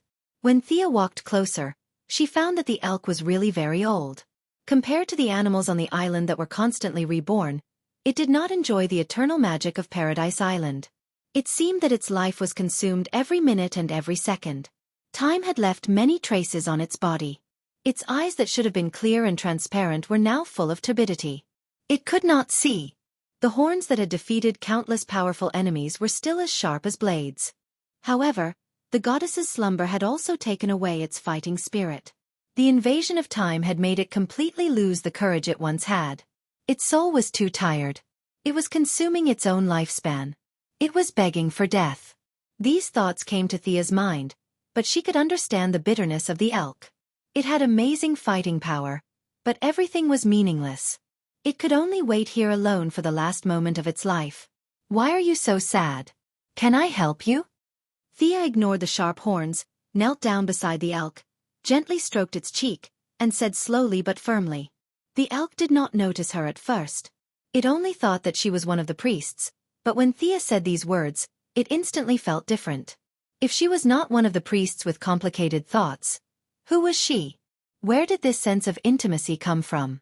It tried hard to raise its head, and opened its gray eyes with difficulty, as if it wanted to see the appearance of the person in front of it.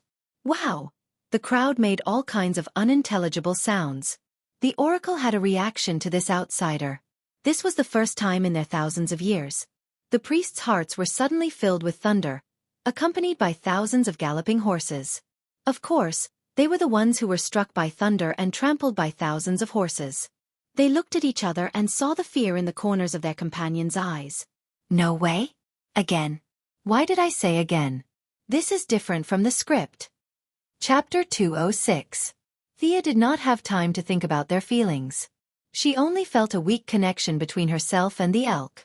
It was not that they knew each other before, but it was a bond that came from the deepest part of their bloodline. How did I establish a blood bond with it? Thea was a little shocked by her own thoughts. Was it because of the unicorn? Maybe they were distant relatives? In a flash, he found a relatively reliable answer for himself. She did not understand, and the elk did not understand how this connection came about. It only wanted to see her face with its cloudy eyes. So sad. Thea was a little sad when she saw the signal. She made up her mind and hugged the elk's head with both hands and put her forehead on it. Thea was ready to transfer part of her eye power to let the elk see the light again. "Don't." Diana only said one word before she stopped. She did not know whether she should stop or agree. She was so anxious that her little face turned red. What is she doing? Antiope saw the mysterious light flashing between Sia and the elk. Something she couldn't understand was floating around, which made her very puzzled.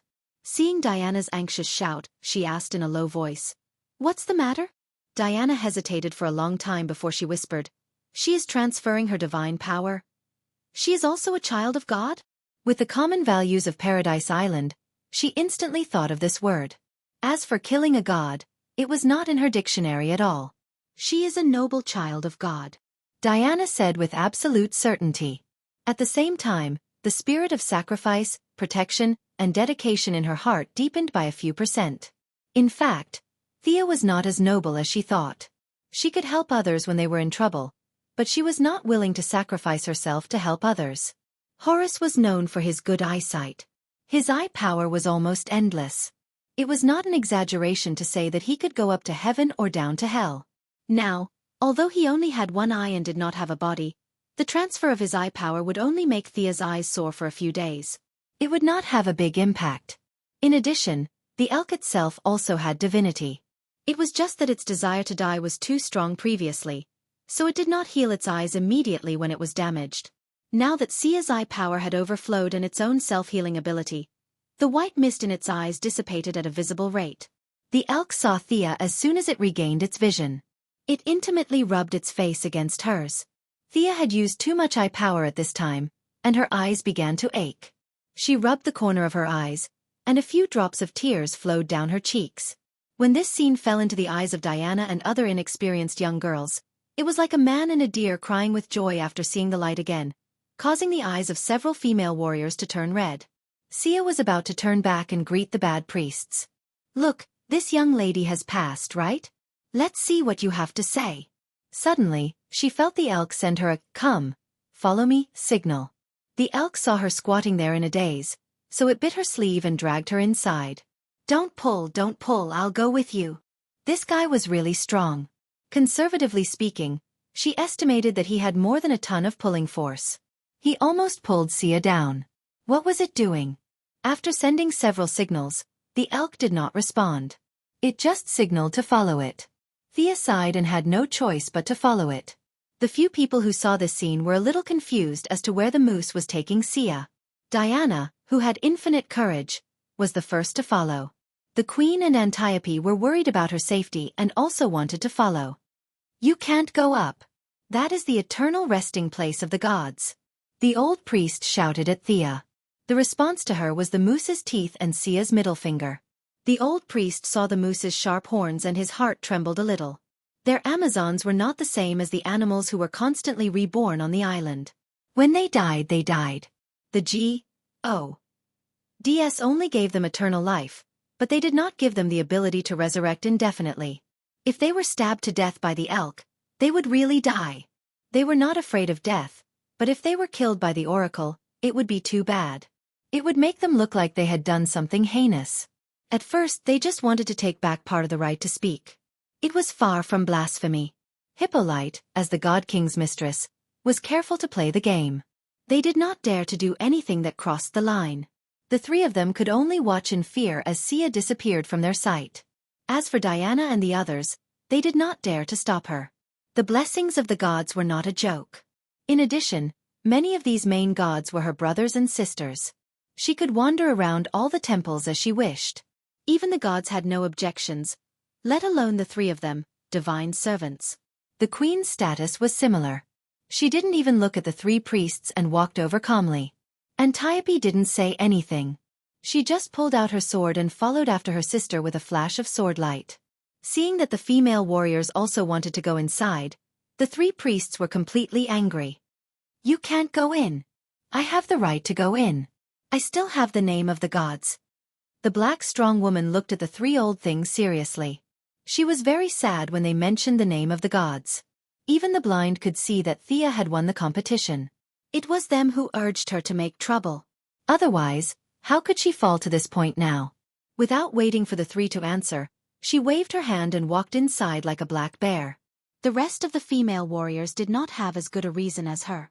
They could only stop under the strict gaze of the priests and look from afar. The elk pulled Thea and walked for a short distance. It stopped in front of a cave and looked at the few people who were following behind it.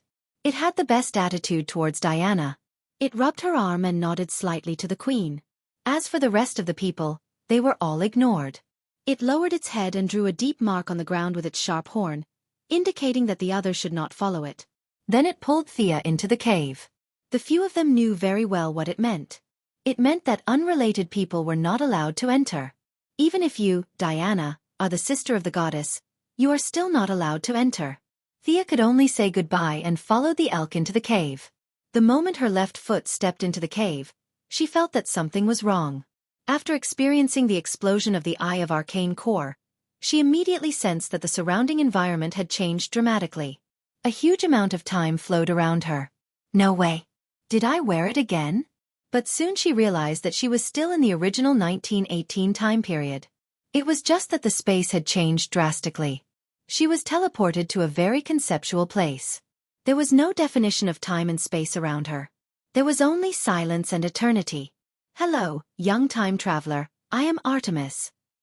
Just as Thea was looking around, a vague figure of a human figure appeared in the open space on her left. The figure was erratic. She could not see the face clearly, as if it could be blown away by a gust of wind. Chapter 207. Oh my God!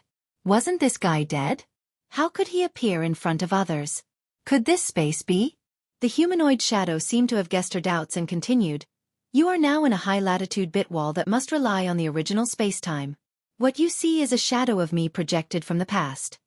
Since the shadow had made it so clear, Thea naturally had to show her respect. She bowed her head and said, Your Majesty. Why did you summon me here? The shadow did not answer her question directly. Instead, it reached out and drew a unique mark, opening a space channel. The old elk came to its side in an instant and rushed into its arms with great attachment. Thea did not interrupt their reunion. Or was this not a reunion? Was this just a short reunion at the angle of time? Her vocabulary was too limited. She really did not know how to describe it. She could only watch silently. Time seemed to pass very quickly. When the shadow of the goddess patted the elk's head and stood up again, Thea quickly focused. She knew it was her turn. The shadow of the goddess nodded slightly. Time traveler, thank you for allowing us to meet again. Thea's head was full of question marks. What did I do? Didn't this elk pull me in? No. The goddess chose her words carefully, as if she wanted to keep it short. I have fallen into an eternal slumber. There will not be a trace of divine power entering your plane. Now, I am borrowing the vast power of time in your body to pull out a fragment of time from the past. Her words were very strange. What projection? Fragment of time? Thea did not fully understand, but she understood one thing. She was using her power to create this high-dimensional space. There was a hint of displeasure in her expression. The goddess saw her displeasure and chuckled softly. Little girl, are you angry? That's fun. But your power will dissipate when you reach this time and space. I am only keeping a part of it. Don't be angry. Haha. Thea could understand this. Her magic power had skyrocketed from 2008 to 2166, and now it had fallen back to 1918. It was as if her credit was good and her assets were increasing slowly as time passed. But suddenly, an accident happened and she received her future salary in advance.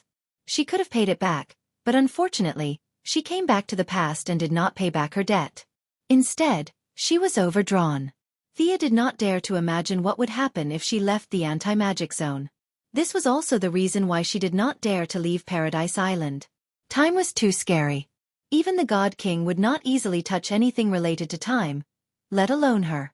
Reverse Lightning was such a smart person, but he ran from the 25th century to the 21st century and lost all of his speed. He had to cultivate from scratch again. What a painful experience. This was a lesson to be learned from his mistakes. After thinking about it, he realized that the other party had taken a part of what he would lose in the first place. Although she had borrowed it without asking for permission, considering that even if women evolved into goddesses, they were still unreasonable creatures, and he couldn't bite her, he could only endure it. Thea lowered her eyes. Okay, you did nothing wrong. Then why did you call me here? The goddess stopped smiling and touched the elk's cheek sadly. It is connected to my life. It has accompanied me for countless years, but in the end, it is time for us to part. The old gods will eventually fall, and the new gods will come back to Earth. My life is irreversible, but it can. Thea could tell that the goddess was really sad. She had changed from I to I. She sympathized with the pitiful elk. Do you need me to do anything? The goddess's facial expression was extremely blurry, but Thea still felt embarrassed for a moment. I still need to borrow your power to cut off the connection between it and me over the long years. I need a large amount of time power to bring my divine power from the past over here. Your sister.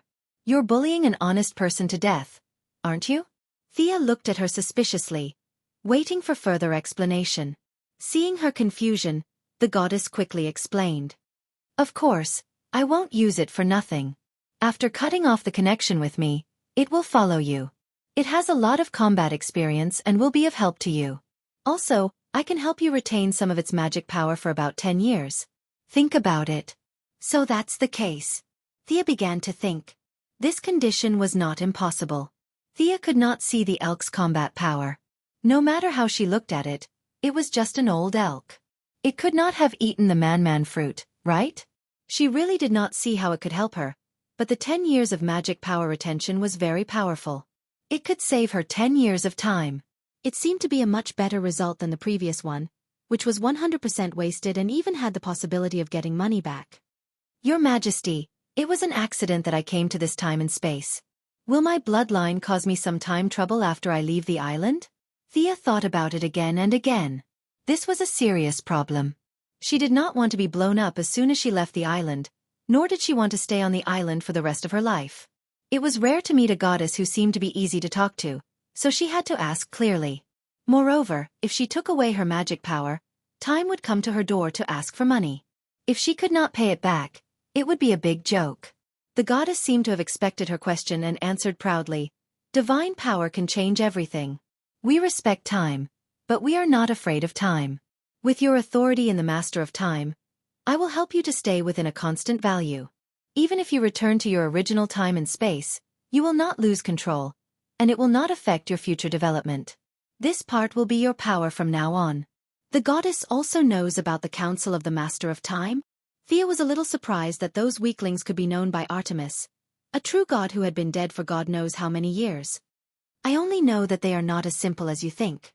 I don't know more than that. It seems that the water is very deep. Thea could not help but be a little moved. Let Rip Hunter and the others worry about the council. Your Majesty, what do you need me to do? I will release the anti-magic enchantment on your body. What you need to do is to transfer all your magic power to me in the shortest time possible. After confirming that she was ready, the goddess pointed at her body.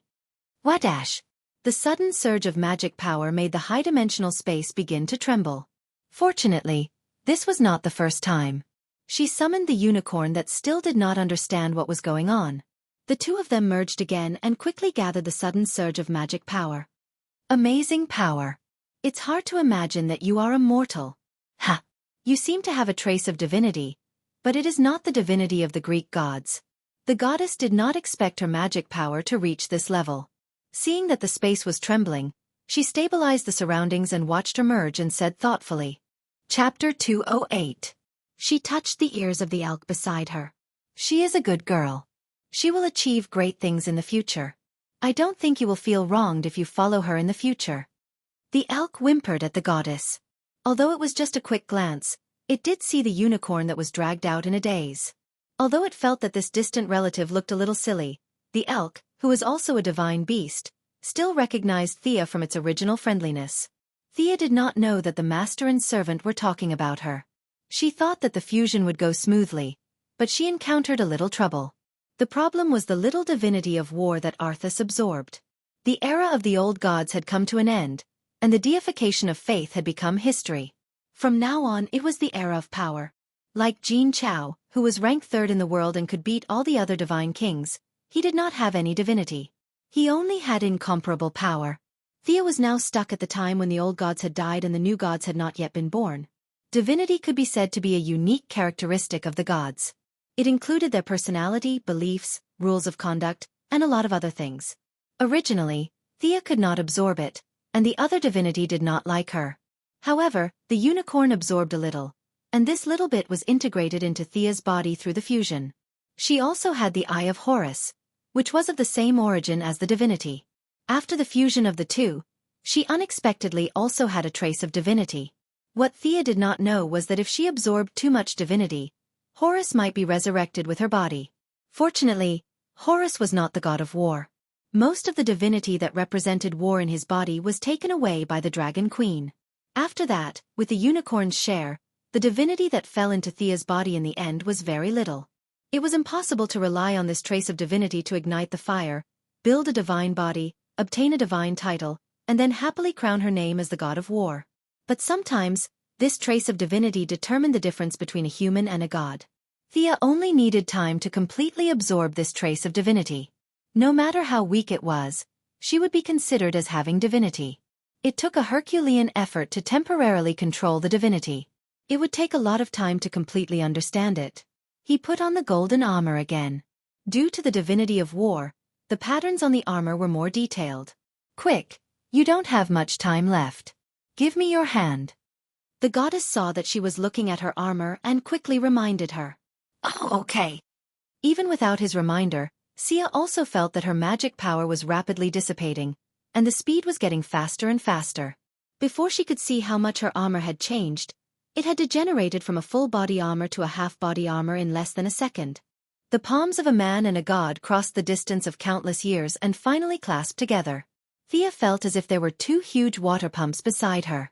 It was hard to say which one was pumping harder, but she could feel the energy that filled every cell in her body being rapidly sucked away. The golden armor turned from a full-body armor to a half-body armor, then to a chainmail, and finally to a leather armor. The only thing that didn't change was the cloak, but it was useless. "Give me back my armor." Right now, Sia felt as if she had painstakingly planted the land, only to find out that the Japanese had robbed her of it when she was about to harvest it. That kind of heartache was indescribable. Fortunately, the gods, except for the god of lies, were all people of their word. Or rather, they disdained to deceive mortals. The goddess didn't absorb her magic power blindly. She began to help her stabilize part of the magic power in her body gradually. Thea didn't understand the method used in the middle, but she felt an indescribable charm. "Okay." The goddess pushed Thea away and stood alone. Even for a god like her, it was not easy to transform a large amount of magic power into divine power. Thea wanted to cry but had no tears.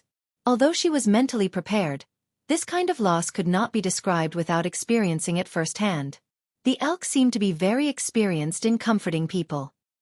He walked to her and rubbed his face against her hand. "Even you are comforting me? Say, I am still very strong." "Ouch, don't push me." "Okay, I am a little sad. My magic power is invincible in the world." Thea wanted to brag, but the elk, who had lived for countless years, saw through her disguise and exposed her hypocrisy. The elk and the elk joked for a while, and then Thea began to pay attention to her own situation. The goddess was not lying. Although the original magic power was very strong, it was also very vague and unreal. Thea felt that the magic power in her body was now a part of her, just like her hands and feet. The weakness of insufficient control had been greatly alleviated. She believed that after a few days, this part of the magic power would be completely integrated with her. After checking herself, she focused on the goddess again. The shadow goddess finger kept drawing strange patterns, and many shadows appeared one after another in this narrow space. There were young dancers, old huntresses, and female lords sitting on chariots. There were all kinds of shadows. Hoo-hoo!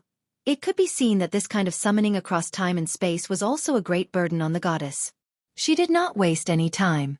All the shadows seemed to have received a signal and quickly rushed to her. Finally, they merged into a huntress in a green robe and carrying a silver longbow on her back. Thea was far away from the elk. She knew that the next step was to tamper with the elk's timeline. She was now completely afraid of time. The goddess method was not strange. She used her divine power to summon herself in different time periods, and with the help of Thea's power of time, they each projected a part of their power and merged into the current form. Although Sia was now a little stronger than Newbie, her previous height would not disappear. She had also fought battles from a commanding position. Her intuition told her that the current goddess was stronger than Horus when he first descended. As for how much stronger she was, it was hard to tell. But Thea touched her chin. "I don't mind if you carry a bow on your back, but why are you wearing a green robe?" This image reminded Thea of Olivier on Purgatory Island. Could it be that the green arrow could not be killed? Was he her true believer? Suddenly, Thea saw the goddess pull the bow and arrow and aimed at the elk. A huge vortex appeared behind her. This time, the space shook more violently than before when Thea exploded. Some of the ground had cracked, and the whole space was distorted violently. Oh my God! What did I see? Thea knew that her previous judgment was wrong. She still underestimated the difficulty of cutting off the timeline. The shadow of the goddess was just a catalyst. She was attracting the main body to come here.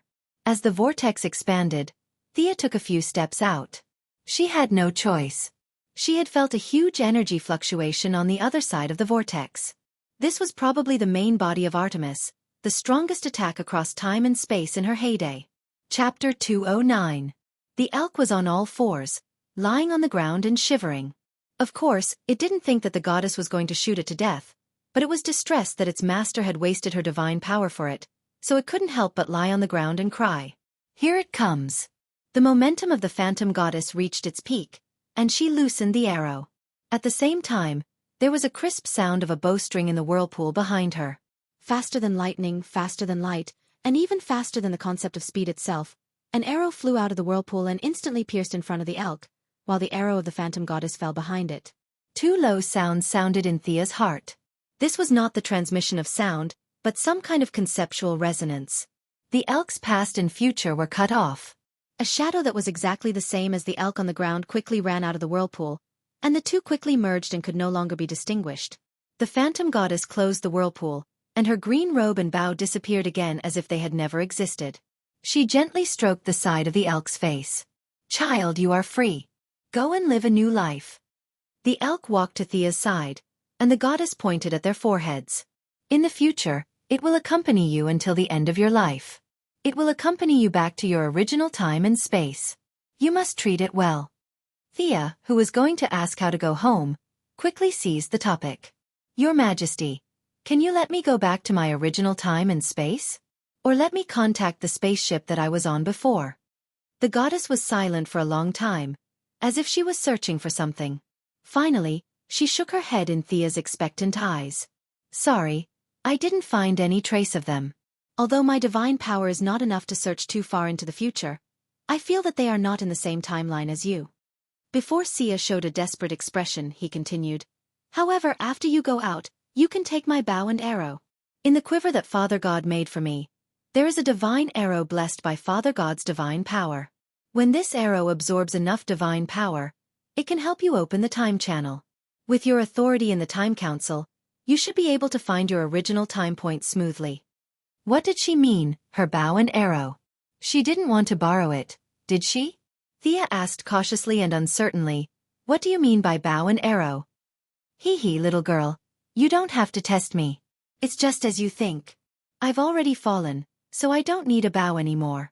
Your hunting and philosophy are very much in line with my teachings. But next time, don't mention my name when you're eating wild boars. The goddess' face could not be seen clearly, but after saving the elk, her tone had become much more relaxed. Ah! Thea covered her mouth. Did he hear her nonsense when she was eating the wild boar?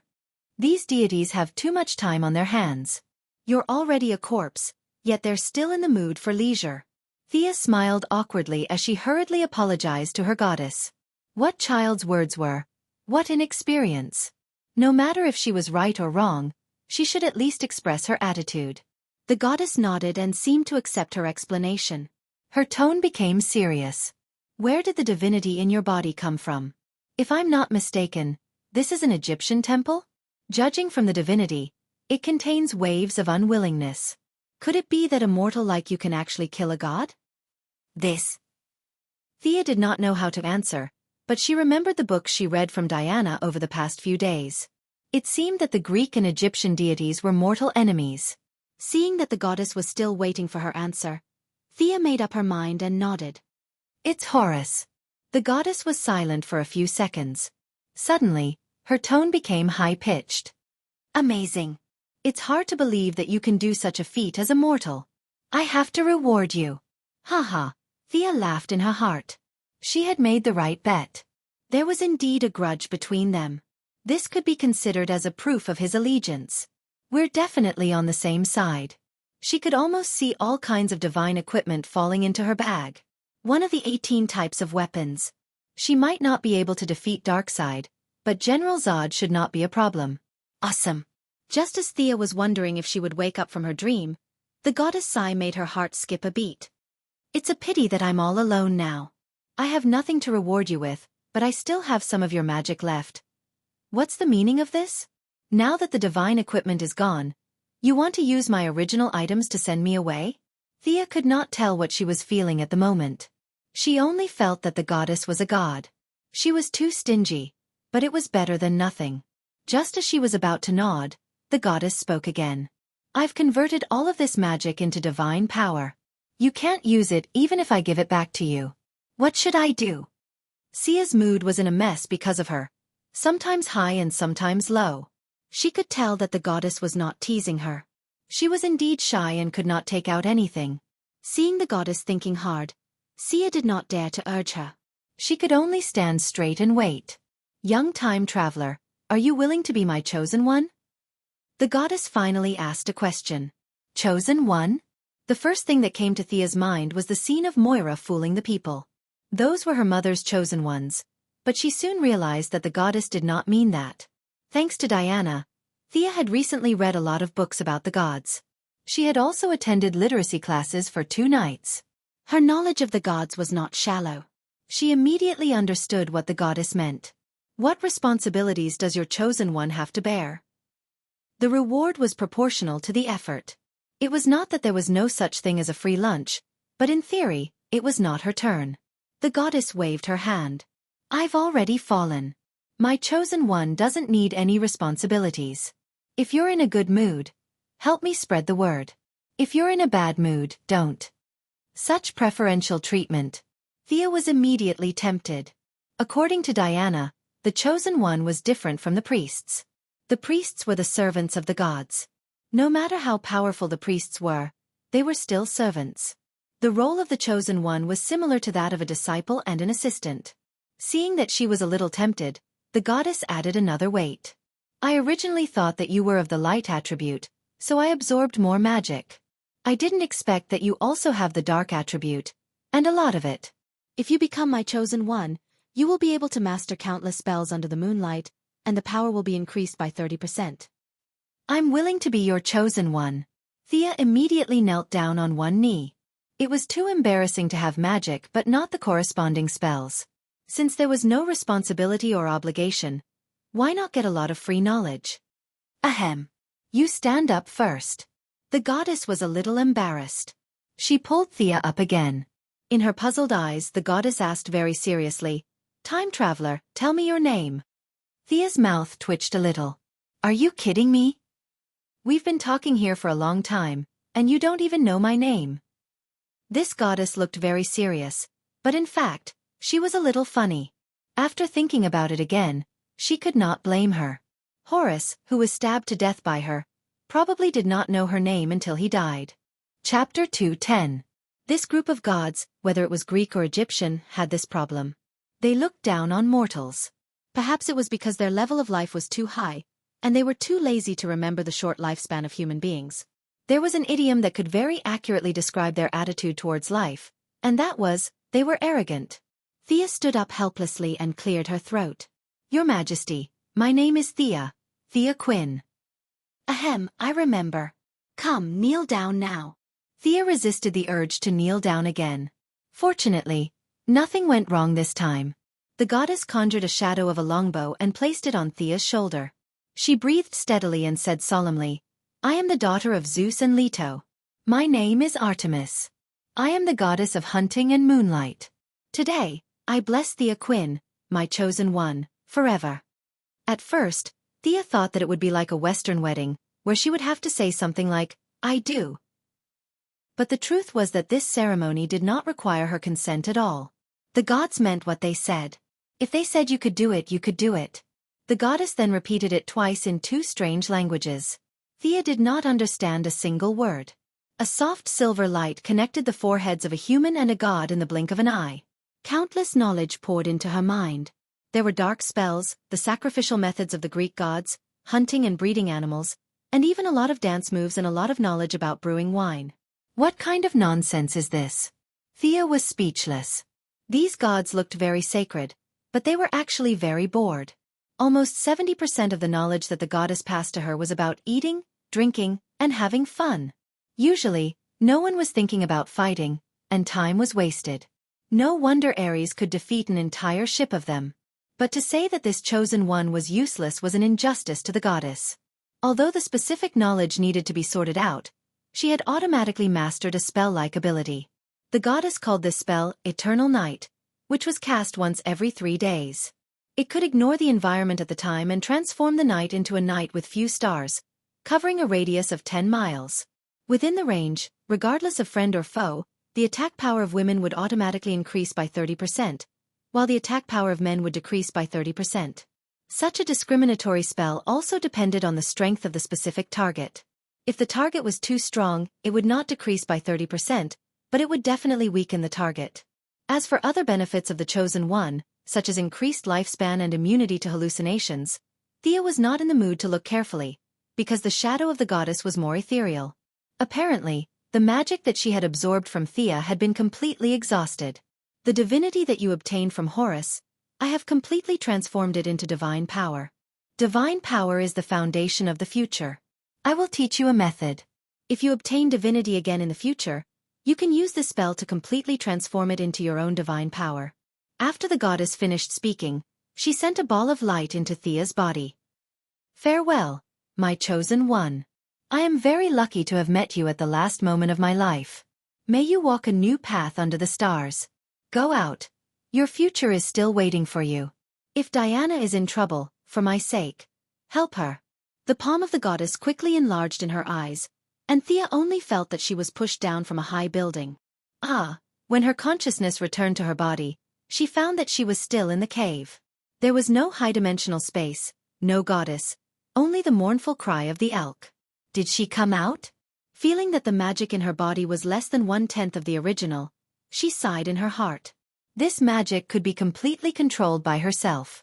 She removed the fusion with the unicorn and lowered her head to hug the elk. Let's go out.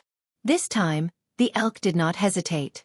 It kowtowed on the spot and followed Thea out of the cave with firm steps. As soon as she walked out of the cave, she saw Diana's concerned eyes. Before she could ask how much time had passed, she saw 2 meteors in the sky. One was silver and the other was dark blue. They cut through the sky, leaving a long trail behind them as they rushed towards Thea. What's that? Thea did not see what it was with her powerful dynamic vision. She found that there were 2 more things in her hands. Artemis's silver moon longbow. And the other one? Oh my God, it's a quiver made by the father. The only person who could exclaim like this was Diana.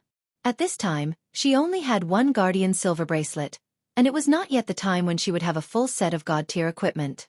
Now that she saw Sia get 2 god-tier equipment, there was no need to mention how jealous she was. The silver moon longbow.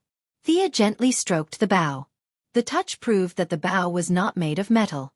Instead, it was a mixture of oak and some debris of the stars. The 2 characteristics of toughness and toughness were reflected in the bow at the same time. The length of the bow was 1.5 meters. It was a traditional ancient bow. The handguard was carved with Artemis's favorite. A pair of antlers was used as a symbol. The 2 wings of the bow were engraved with complicated and small carvings, all of which were praising the great achievements of the goddess. Thea slowly pulled the bowstring. A magic arrow instantly appeared on the string. After the standard movement, she knew the full name of the bow. Stars Fall. Artemis's silver moon longbow. It came with a magic arrow. Awesome. Thea carefully observed the quiver. If the bow was 100% welcoming to her, then the quiver was a little reserved to her. This dark blue quiver was made by Zeus for the goddess? It fully displayed the divine king's style, which was flamboyant and unbridled. Ever since the quiver was in his hands, it had been glowing, and it was always that kind of deep blue flash, as if it was declaring its extraordinariness. There were only 2 arrows in the quiver, or 2 kinds of arrows. Every time one was used, a new arrow would automatically appear in the quiver. One was the arrow that the goddess and Thea mentioned before. The arrowhead was dark blue in the shape of a lightning bolt. When it was filled with divine power, it could open a time channel. Of course, it could also be used as a lightning arrow. The goddess's original words were, "The divine power of the Father is unfathomable." He completely did not understand all the uses of this arrow. The other arrow was a sharp arrow blessed by the goddess herself. It was dark red in color. According to her, it was an arrow of revenge. In fact, Thea thought that it was an arrow used to bully women. As long as it was a woman who had lost her virginity, in theory, she could kill her with one arrow. Perhaps there were too many gods who opposed her in the later period. So the goddess rewrote her own doctrine and changed the group of victims to evil women who had lost their virginity. To be honest, Thea was a little sweaty when she looked at the arrow. At the same time, she wondered if there were any bad women in the world. The killing attack sounded beautiful, but there were a lot of restrictions. In the future, she would not use this arrow if she could.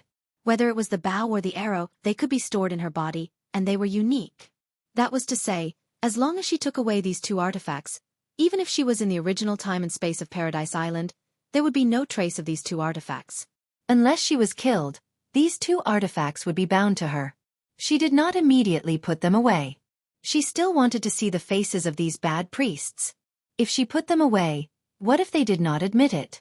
Chapter 2:11. Thea grinned as she approached the third priestess. "You didn't wait long, did you? If you don't mind, then." Before Thea could finish her sentence, the dark-skinned woman knelt in front of her. She held her short sword with both hands and sobbed. "You are the only representative of Artemis in this world. I am willing to return the name of Artemis and become your eternal servant. I will continue to serve the goddess of the hunt. Please accept me." Thea quickly glanced at the crowd and found that they were all surprised. This meant that this was not anyone's idea. It was the dark-skinned woman's own idea.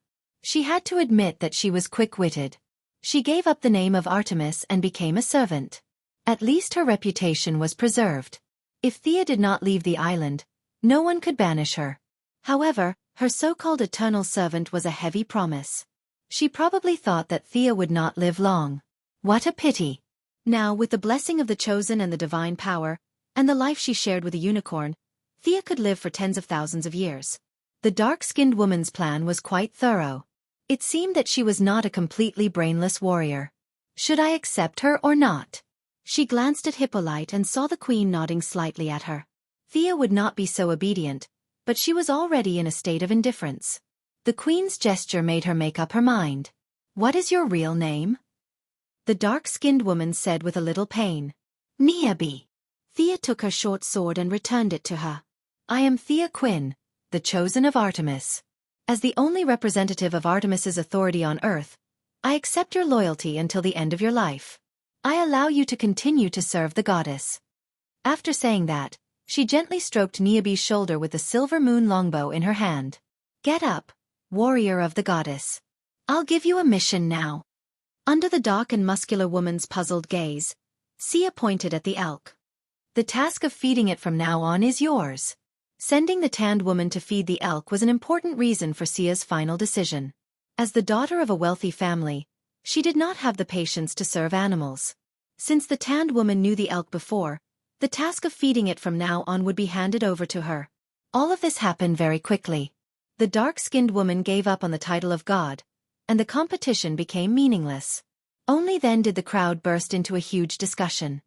Chosen one. This is an honor that only the ancient heroes can obtain. God is the only one who walks on earth, the spokesperson of God. Oh my God!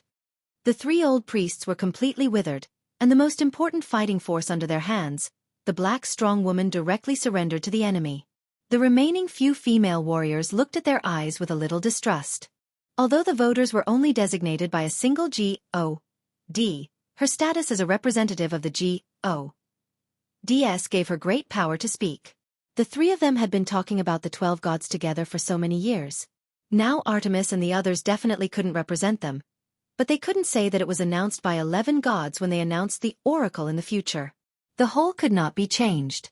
This was their iron law for almost 5,000 years. Now that a hole had been dug in the iron law, the three of them felt that everything that happened today was still a dream. Thea was too lazy to pay attention to their thoughts. She just wanted to go back quickly and carefully study the specific abilities of the Chosen One and the Divine Bow. However, Hippolyte pulled her, raised her arm high, and announced loudly in her puzzled eyes, "From now on, she is our Artemis, our sister." "Oh, Artemis!" The crowd below burst into cheers, especially Diana, who shouted the loudest. "Oh, I've joined the team?" Thea looked at the excited expressions of the crowd.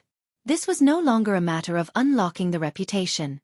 After receiving the title of God, She was already a member of the Amazon team.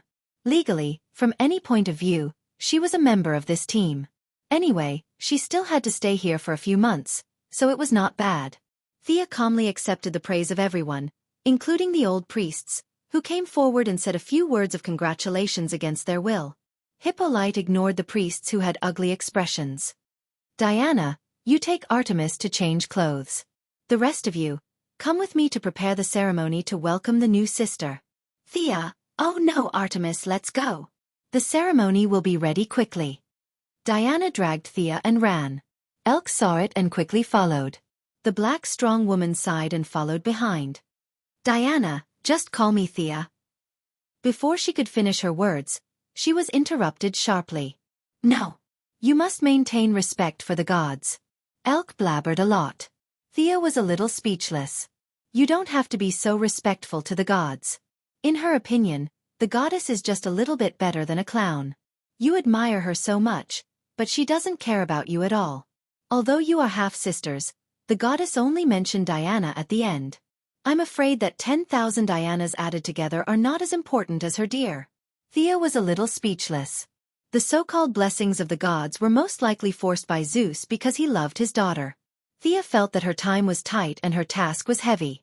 She had to correct her life principles and establish a healthy outlook on the gods. Otherwise, she would be defeated by her half-brother in the future. The 3 people and a deer left the tower and began to speed up. Thea now had 1 god's blessing. Although it was far inferior to Diana's 6 god's blessings, the anti-magic restriction on her body had been lifted. She still had more than 10 years of magic power in her body, and a trace of divine power transformed from divinity. She was now more powerful than Diana, whose divine power was suppressed by 90%. Elks were animals that were good at running. The black strong woman ran around the island every day, so she was not slow either. In less than 15 minutes, they returned to their residence. Diana took out a set of Amazon armor and asked Thea to change into it. There was nothing to say. For the coordination of the organization, they had to wear the same uniform. Thea had to change into it if she wanted to join them. Can't I wear underwear? Thea asked Diana when she knew that she had to wear the half-body armor without any clothes. Diana hesitated and let her try it on. She quickly found the problem and shook her head. No, your black belt is too obvious on your back. You should get over it. Fortunately, there were shorts in ancient Greece. She did not have to walk around in a battle dress. Although there were no males on the island, the refreshing feeling was intoxicating. Thea's body was a little skinny compared to her peers. Fortunately, she was tall enough. Although she was not as tall as Diana, who was 1.8 meters tall, her height was considered average on the island. After changing into the standard Paradise Island uniform, she looked at the bronze mirror to see if there were any flaws. She was satisfied. She added a cape and a spear and shouted, Sparta. She could go to the movie set next door to be an extra. She wrapped a few parts of the mechanical arm with magic power and put them into her blood space. Their ritual advocated simplicity. Wearing too many accessories would make them look weird. Chapter 2:12. Thea changed her clothes and followed Diana. Why are we here? Isn't this a temple? Thea followed them to a huge karst cave and asked in confusion. This place was very close to the place where the 2 girls were honest with each other 2 days ago. Our sisters came from here in the beginning. Diana didn't explain much and led the way inside. Thea secretly observed the nearby rocks and landforms. Does this mean that the soil that created the Amazon came from this cave? Should I take some soil back for testing before we leave? She followed Diana into the depths of the karst cave. Wow, this place is huge. The karst cave was as spacious as a large square, and the height was at least 20 meters. The female warriors were all in position, half kneeling with their heads bowed as they recited ancient poems. Hippolyte's eyes opened slightly. When she saw them, she gestured for Thea to enter the pool in front of her. Thea had just taken 2 steps when Diana pulled her back. Why are you pulling me? Diana first pouted with her mouth, but when she saw that she did not understand, she could only whisper, Clothes bath. Although Thea did not have Athena's wisdom, she was still an outstanding smart person among the mortals. When she heard her words, she asked in surprise, Now? Isn't there a changing room? I just walk in after taking off my clothes? Diana nodded vigorously, indicating that there was no room for negotiation. "Oh my God! You are indeed influenced by ancient Greece. You are so open-minded." However, there was no room for hesitation. She had to make up her mind and stomp her feet. If she died, then so be it. They were all women anyway, so it was not a loss. Thea trembled as she handed her clothes to her new servant, Niobe, for safekeeping. The tanned and strong woman had been expelled from the Amazon and could not participate in this ceremony. Now, she was just watching the ceremony as Thea's servant. "Shoes!" Diana hurriedly reminded her when she saw that she was about to move forward. Thea took off her shoes again. Although it was not cold in the cave, she still felt chilly. It was less than 30 meters away. In the past, she could run it in a second, but now she felt that she had walked for 30 minutes. From time to time, she could feel gazes falling on her back, thighs, and many other indescribable parts. She walked barefoot on the gravel road. With her body that had been transformed by divine power, she would not be injured even if she walked on a mountain of swords, let alone gravel. However, she felt a sharp pain coming from her feet. Her nerves were tense, and she relied on her strong self-control to barely keep her pace steady. Fortunately, no matter how long the road is, it has an end. After 30 meters, Thea dives into the pool under the instruction of Hippolyte. She doesn't breathe a sigh of relief until the water reaches her neck. Bathing is only a part of the ceremony. She definitely can't be allowed to bathe for half an hour. There are 1,500 people below watching with their eyes wide open. After a brief dip in the water, Miss Thea was pulled out again. She quickly put on her clothes and followed the crowd to recite a prayer aimed at praising Zeus. Seeing that the old man's quiver is not bad, Thea also hummed a few words to make up the numbers. Hippolyte took the lead to welcome the new sister to join. The 1,500 people came forward one by one to express their blessings. They were busy for another hour. Thea was pulled out wet. Now her hair is dry. Seeing the crowd gradually disperse, she breathed a sigh of relief. It's finally over. Diana, take Artemis to the temple to leave an image. The queen's order made Thea's heart skip a beat. There's more. When she arrived at the temple, she found a few female warriors and told them the purpose of their visit. Thea then understood that the so-called image was a statue to be placed beside the gods. If it was still the era of belief, Thea might directly become a god after a few million years by relying on the statue. Thinking that the goddess is good to her, giving her pets and equipment, it's not shameful to put a statue beside her.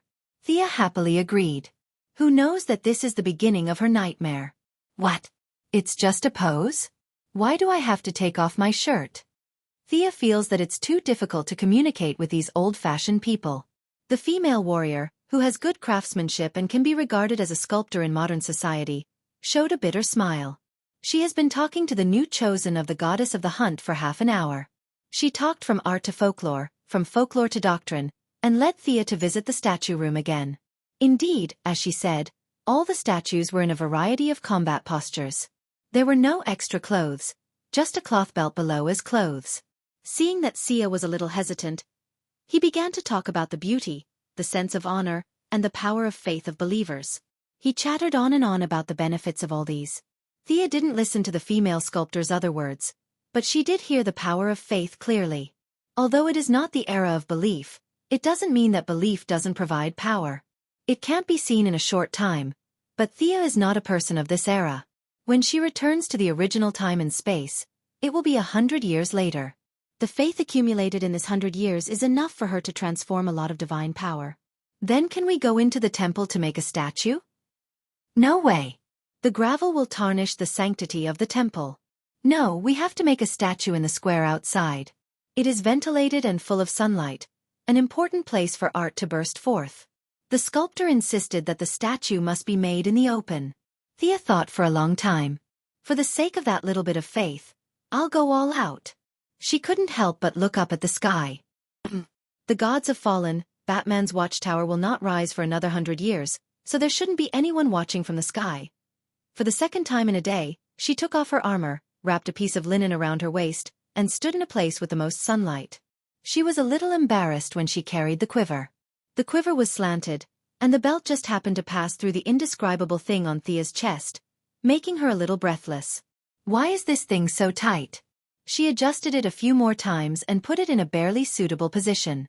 She raised the longbow, and although her chest was pounding, she had to pretend to be careless and fearless. "Hold on to this position. I'll be done in a minute." The sculptor corrected her a few more small movements, and then he began to work with the hammer and axe. Thea maintained this position for 3 hours, but she didn't look like she was going to be done soon. She wanted to cast a haste spell on this guy, but the spell was blocked by the island's anti-magic barrier as soon as it was cast. Sigh. Thea sighed. It seemed that the anti-magic barrier on her body had been lifted, and she could only cast spells on herself in the future on the island. As the sun set, most of the female warriors finished their day's training. When they passed by the square, they all paid attention to Thea, who was posing. It was really a test of her acting skills to be watched by a group of people, but she still had to pretend to be serious. Thea could only focus on thinking about new skills to ease the inexplicable awkwardness. Chapter 213. The first thing she needed to study was the weapon that would feed her for a long time in the future, the Silver Moon longbow. Thea now had a slight understanding of the composition of the energy in the world. Earth, fire, water, wind, and light, as well as the 6 major elements, were the conclusions that the sorcerers came to after observing the world. However, in the eyes of the gods, these were just changes in the attributes of divine power. Divine power had no attributes, but its level was higher than the magic of the 6 major elements. It was the ultimate power in the world. Artemis' Silver Moon longbow was most suitable to be driven by divine power, but because of a longbow's compatibility, it could also use magic of a lower level. Thea could attach various directional spells to the arrow to form a variety of special arrows. Not only could it increase the shooting range, but it could also increase the casting speed and reduce the consumption of magic. If she was more proficient in magic, she could combine 2 or even 3 types of spells on the arrows, and the effect would be even more amazing. She knew 2 little fire and wind magic, and a simple flame arrow might be considered powerful in ancient times, but it was a little weak in the modern era where technological equipment was everywhere.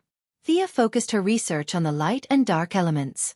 The arrow with the light attribute, coupled with her Eye of Horus, could shoot very far. She did not know if it could reach as far as 800 miles away, but the arrow could constantly absorb the energy of light from the natural environment while flying, so the energy consumption of the arrow was almost equal. In theory, the arrow could shoot as far as the light could go. This result made Sia sweat profusely. Did this mean that as long as she could see, she would be able to shoot it? The problem was that her divine power limited the Eye of Horus, and she could not see that far. Another problem was that even if the arrow could travel a few light years, it was not powerful enough.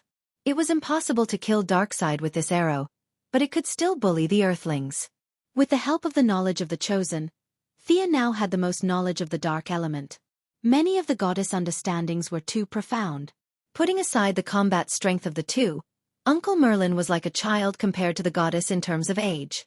Many of the goddess knowledge was not suitable for the beginner Thea. She could only compare a few similar spells with her own Black Fog spell and Black Fog Hold spell for reference. One of the spells caught Thea's attention. The goddess named the spell Shadow Labyrinth. It was a very high-level spell. Even if Thea used up all her magic, she wouldn't be able to cast it. However, with the help of the divine power in her body and the divine bow, she could barely cast it. The target affected by the spell would ignore their own will and be instantly pulled into a maze made of dark elements. If the target had a deep foundation and superior intelligence, they would be able to see the path around them clearly. There was a small chance that they could walk out of the maze and return to the normal world. If I can't get out, the whole labyrinth will be sucked into Artemis's divine kingdom. The goddess is lying dead and bored. She will be happy to have someone to accompany her. There was also black oil, which covered the ground in a layer of oily mud. No matter how Thea looked at it, it was an escape skill. There were hundreds of spells, each of which was broad and profound. It would take a lot of time to fully understand them. After Thea stood in the sun without drinking water for 6 hours, the sculptor finally said that she could leave. The preliminary work was completed, and she only needed to deal with the rest. Thea didn't need to suffer anymore. Sia felt as though she had been pardoned. Knowing that the statue wouldn't be open to outsiders after it was completed, she was completely relieved. She didn't want Steve Trevor to come to the island half a year later and see such a humiliating statue of her. Thea was afraid that she couldn't help but dig out his eyes. For everyone's future, it was best to place the statue inside the temple to receive faith. With Diana, who had been accompanying her, The two walked around the temple but couldn't find the three bad priestesses. She wanted to slap them in the face, but the eye of Horus they hid couldn't find them. Thea could only give up on revenge and find a place to practice with Diana. Thea had a great time in the following days. Although she despised it, the goddess did have a lot of cooking experience in her knowledge. In order to not let her hunter believers starve to death in the jungle, the goddess painstakingly studied a lot of recipes and summed up a set of easy-to-learn survival guides in the wild. With this guide, Sia finally got rid of the miserable situation of eating batter with the female warriors. The tanned, strong woman, who was forced to submit to her because of the situation, came to eat with her every day. The relationship between the two was greatly improved, and Sia could feel that her loyalty had improved a lot. As for Diana, the original obedient girl, she was also completely taken away from the collective life. The three of them and the elk often hid in a corner and gorged themselves on food. This elk really ate everything except its own kind, so it was relatively easy to raise. The three of them naturally competed in their spare time. There was no other leisure activity on the island. Thea could leave the island at this time, but she couldn't think of where to get the divine power. Once when she was fighting with Diana, she inserted an arrow and tried to absorb some of the dissipating divine power, but the result was a little disappointing. She didn't know if it was because of the anti-magic field, but the divine power she absorbed was very little. Although the divine power of other gods could be used as a recharge, and in theory, Vandal Savage was also present at this time, Thea couldn't find him. Even if she found him, he wouldn't summon Horus unless he was in a desperate situation. Thea also didn't want to trick Horus over and over again. He was really an honest god. As for whether other priests could summon gods, Thea felt that without almost infinite vitality, 180 priests with mortal bodies couldn't be summoned without a large-scale blood sacrifice. After thinking about it, she could only follow Diana to fight Ares. Their battle should be able to absorb enough energy to let her go home. The battle for the divine name of Artemis came to an end, and Paradise Island gradually returned to peace. Thea used 3 months to absorb a drop of Horus divine blood. At that time, she got a total of 4 drops of ordinary divine blood and 2 drops of extremely pure divine blood. The Atom Man used a drop of ordinary divine blood, and Thea left 2 drops to take back for her parents. This time, she absorbed the remaining drop of ordinary divine blood. Her foundation was completely different from ordinary people like the Atom Man, and with the secret method taught by the goddess, she turned divine blood into divinity, and then divinity into divine power. The initial absorption process made her absorb without eating, drinking, or moving for 3 days. The remaining energy was also constantly extracted and digested, and the whole process lasted more than 3 months before it was finally completed. The divine power in her body changed from the original hair to the thickness of a toothpick, and Thea's strength, speed, and endurance were all improved. On this day, Niobe was arranged to take the elk for a walk, and Thea and Diana were sparring at the beach. Diana may have realized how strong she was, and her strength increased rapidly like a rocket. From the beginning, she lost more than she won, and now the two were very close in strength. This kind of battle had been carried out many times in the past 6 months. Ha! What's that? The two of them who were sparring suddenly heard a rumbling sound in the air. Both of them stopped what they were doing at the same time and turned their heads to look.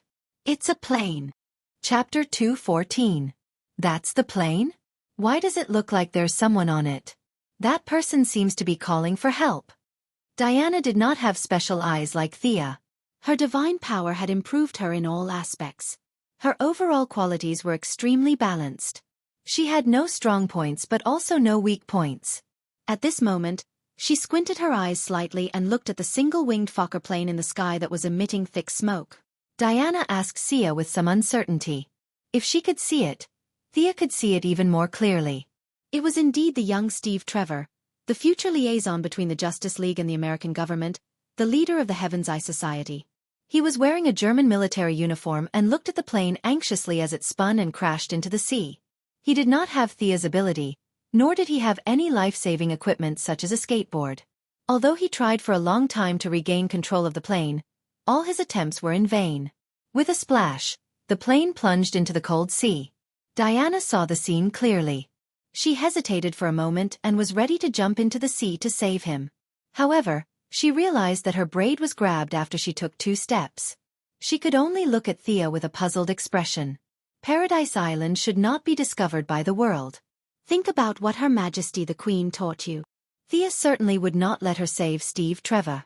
Steve Trevor was about to meet God when he was unexpectedly saved by a beauty and fell into an inconclusive love. In psychology, this was how the suspension bridge effect was created. However, directly saying that she would not save him would affect her glorious image. Therefore, it was best to use Diana's respected mother as a scapegoat. As expected, Diana was led astray by her words. She thought about Hippolyte's attitude and felt a little bitter. Her Majesty the Queen would not even frown if 10 million people died in front of her, let alone one person. This result caused Diana to be in a dilemma. Just as Diana's head was about to explode, Thea finally spoke. Forget it. Let's save him first. After all, he's alive. Thea's face was full of positive energy when she said this. Diana's gaze froze as she thought to herself, she's really a good person. Thea certainly could not watch Steve drown. This guy was even more important to the timeline than she was. If he died here, who knew what would happen to America in 2008? Without his suppression, the ambitious Amanda might do something earth-shattering and patriotic. Although Thea had to be saved, she was not going to jump into the sea and swim over. She did not know if it was because of their conflicting natures, but Thea hated water. She could accept and enjoy daily baths, but she hated swimming in the sea. Thea estimated the distance. The place where the plane crashed was outside the anti-magic area, so her magic could still work as usual. She muttered softly and chanted an incantation. A large silver hand appeared in front of Steve Trevor. In his inexplicable horror, the hand violently grabbed him by the collar and pulled him out of the cockpit. It then flew slowly to the shore. Diana had seen Thea's magic many times in the past 6 months. At first, she was surprised, then envious, and now she was used to it. Now that Diana saw the people being rescued, her own interests and hobbies surged into her heart. Hey, can you pull that plane back? I'm a little curious. Ha! A plane? Thea looked at the old single-winged Fokker plane that had broken into 3 pieces. The original plot did not have this part. Although this request was difficult for others, it was not difficult for her. She took out her silver moon longbow and condensed a magic arrow. She estimated the distance. It was only 3,000 meters. The arrows attached to the magic ropes were stuck to the fuselage. In the hands of the 2 girls with unscientific strength, the fuselage seemed to be non-existent. The fuselage that had broken into 3 parts was quickly pulled back by their great strength. As the giant magic hand sent Steve Trevor to the shore, Diana was a little hesitant. Is that a man? Thea was too lazy to answer such a childish question. She turned her face away and ignored her. Diana hugged her elbows and fell into deep thought.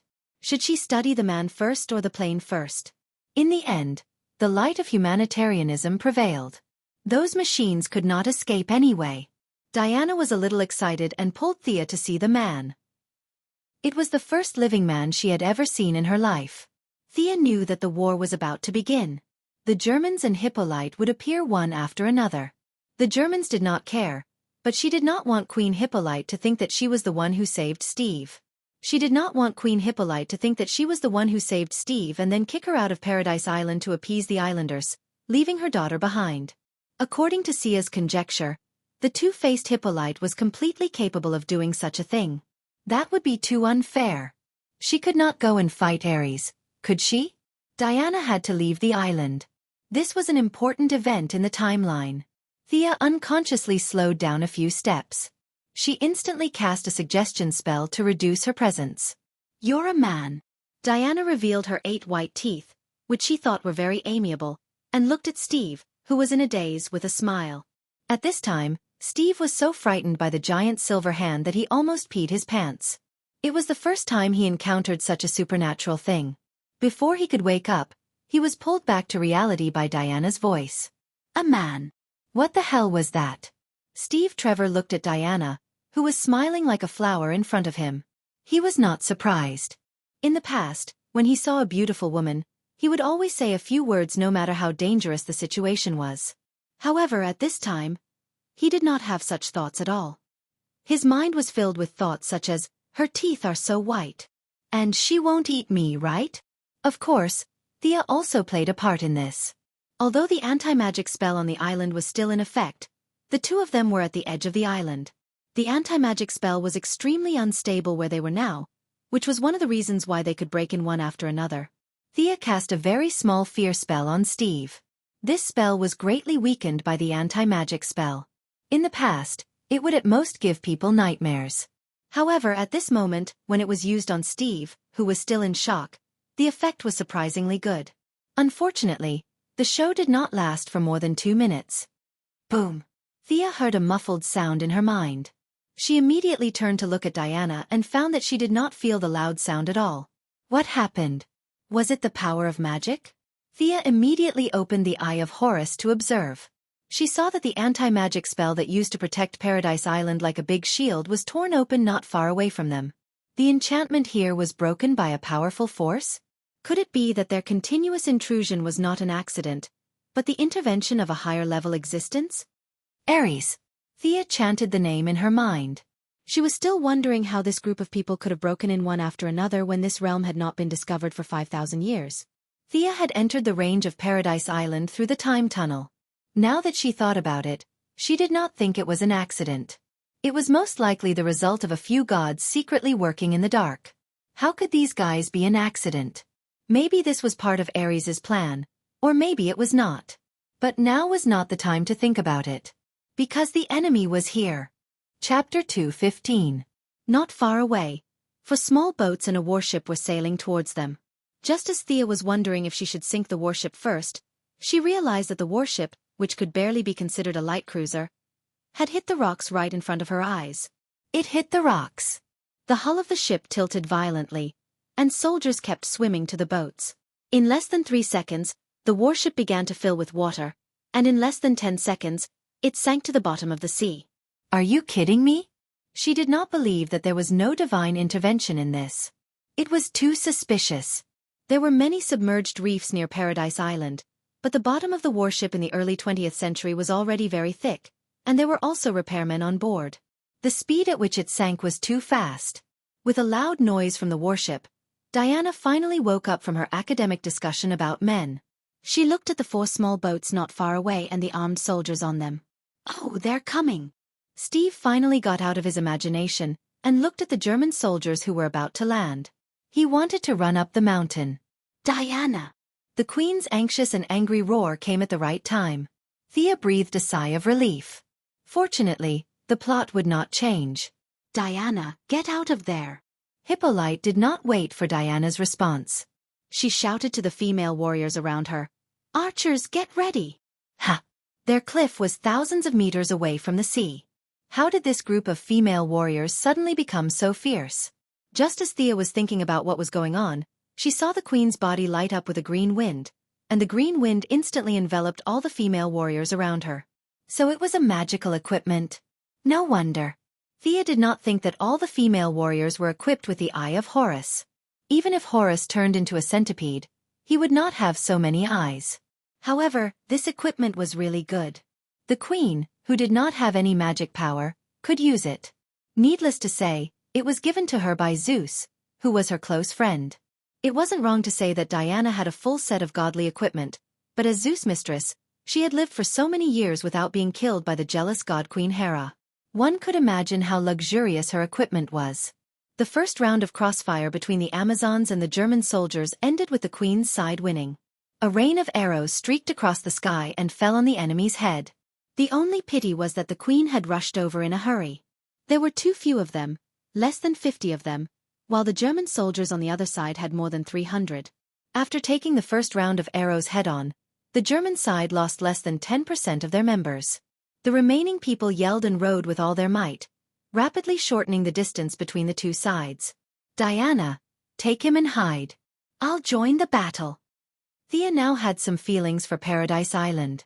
The Queen had brought her guards, and Thea knew all of them by name. Originally, there would be a lot of casualties, but now that she was here, she would not let that happen. As for these Germans, they were all wiped out in the original plot. Presumably, they would not interfere with the timeline, so she did not have any psychological burden to kill them. Before the German soldiers completely entered the anti-magic area, Thea shot 4 arrows in a row. Each arrow was accompanied by a flash spell. Although this beginner spell was originally invented by the old sorcerers for illumination, it was very effective in battle. The German soldiers on the 4 ships felt like they were on the edge of the sun. The strong light made them unable to open their eyes. However, they were well trained after all. The leading officer gave the order loudly, and everyone closed their eyes and continued to row with all their might. Amazing. Thea sighed softly. The Germans were known as the strongest army in Europe. This kind of discipline was admirable. However, due to her standpoint, she shot the leading officer dead with some respect. But soon she was stunned. The Germans' command system was not completely paralyzed. After shooting a captain dead, a lieutenant immediately took over. After 2 lieutenants were shot dead, a second lieutenant took over the command. They were really elite soldiers. Compared to the American soldiers in the 21st century who could not walk without a GPS, these people were worthy of being called elite. However, admiration was one thing. Thea did not stop at all. She stood there like a mountain and kept shooting arrows. She aimed at the German soldiers who had raised their guns. Just as she shot and killed 17 soldiers, the female Amazons also shouted and jumped down from the cliff to join the battle. The Germans recovered quickly. The second lieutenant kept giving orders, and the team of more than 200 people moved quickly like a machine.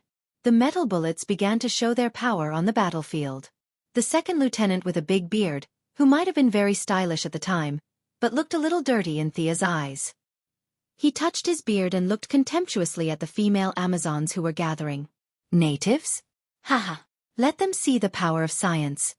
His contemptuous look made Thea angry. Natives, my asterisk. I haven't even said that you have a big beard.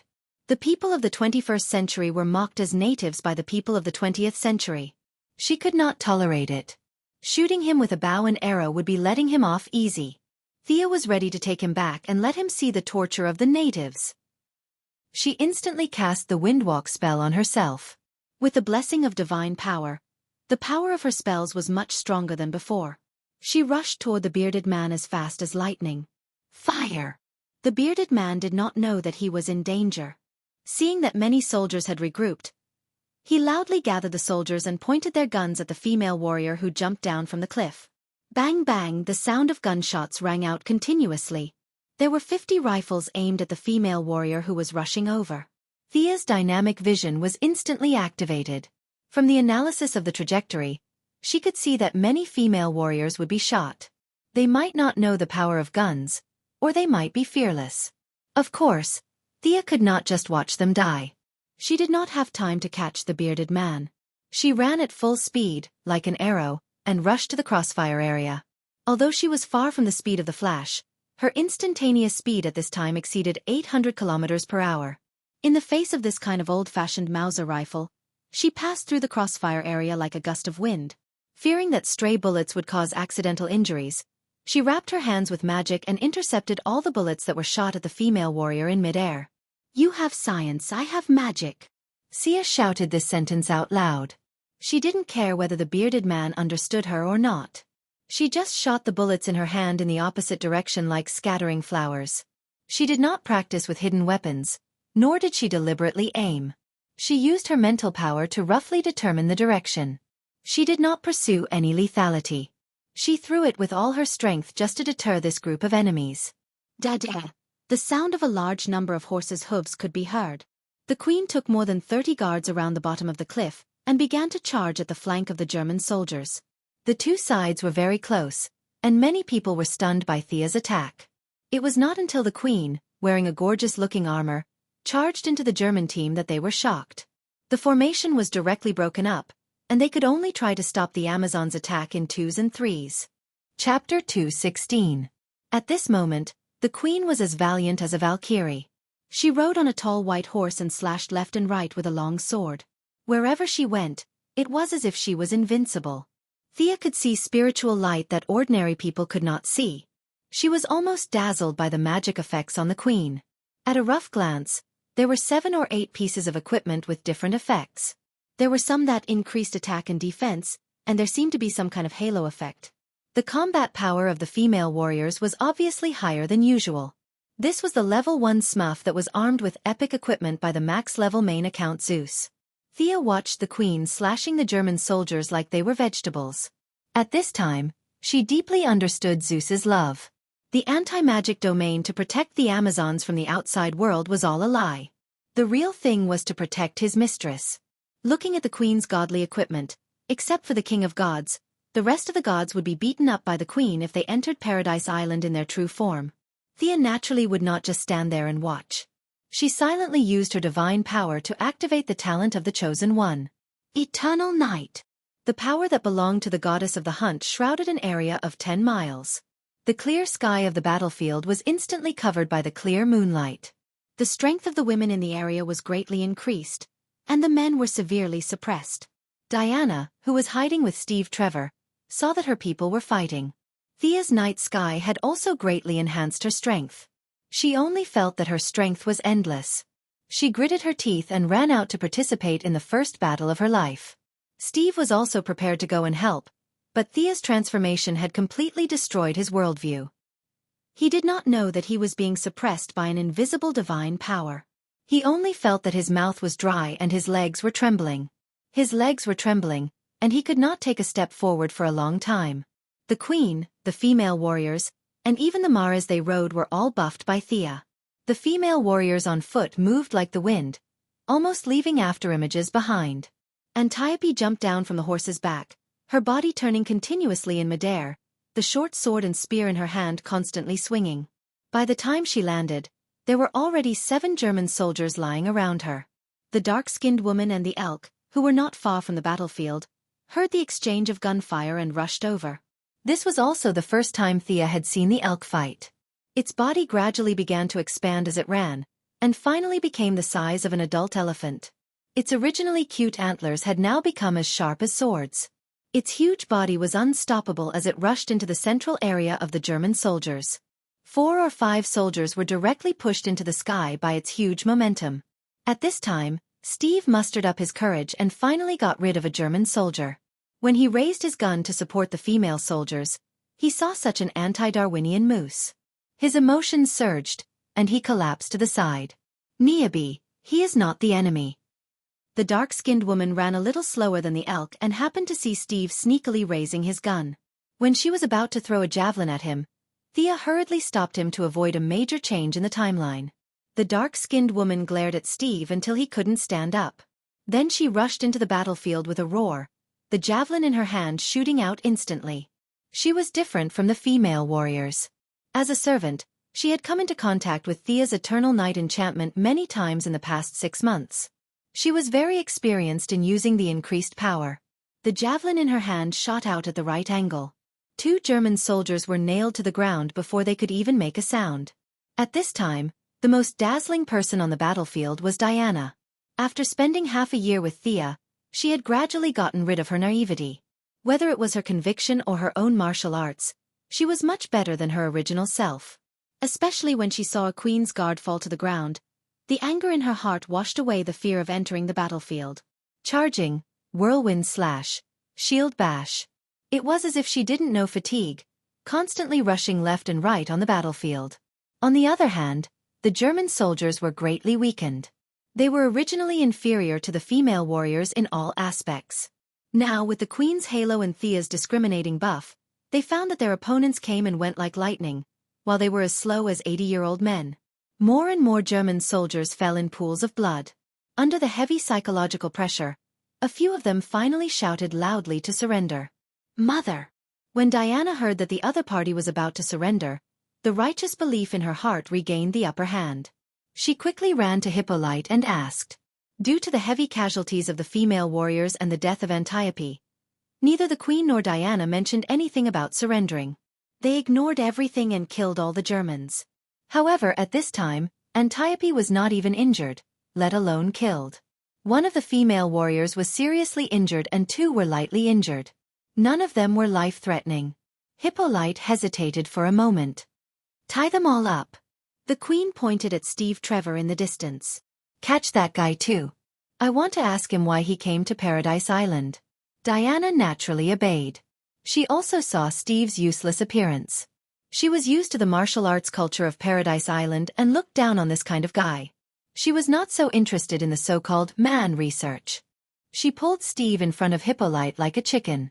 Thea was overjoyed when she saw this scene. Her initial impression of Steve was so bad. The 2 of them should not have anything to do with each other anymore. Great. She also happily came to the Queen's side, ready to watch the show. What are you doing here? I can't say. What's your name? I can't say either. The Queen asked 5 or 6 questions in a row. Steve either kept his mouth shut or said that he could not say. His non-violent and uncooperative attitude almost made the Queen laugh. He then turned to ask the German captives.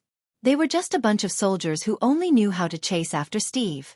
As for why they were chasing after him, perhaps only the captain in charge knew. Unfortunately, the captain was shot dead by Sia before the battle even started. The Queen was too lazy to talk nonsense with Steve. She led the prisoners back to the residence in the central area with the rest of the troops. Thea, as the chosen of God, was also lucky enough to participate in Steve's small trial. This was the first time she had seen the mantra lasso. To be honest, the divine artifact's divine power was not strong. In terms of divine power alone, it was a relatively weak divine artifact. However, she did not know what the original creator wanted to do. He added a trace of the power of the rules in the forging process, causing the divine artifact's grade to rise rapidly. This kind of power of the rules was almost unbreakable in the material world. Anyway, Thea could not find a way to resist the mantra lasso. Thea could not think of a way to break it, and Steve, a mere mortal, was even more helpless. He told her everything he knew from the beginning to the end. Chapter 217. Regarding his claim that Germany wanted to dominate the world, how righteous the Americans were, and how selfless Steve was, fighting for the liberation of all mankind, the people of Paradise Island, represented by the Queen, just treated it as idle chatter. No one took it seriously. Sia, on the other hand, was a little speechless. These words were said under the truth lasso, and to Steve, it was the absolute truth. In his heart, he really thought that Germany was evil and America was righteous. He was willing to sacrifice himself for the sake of his country.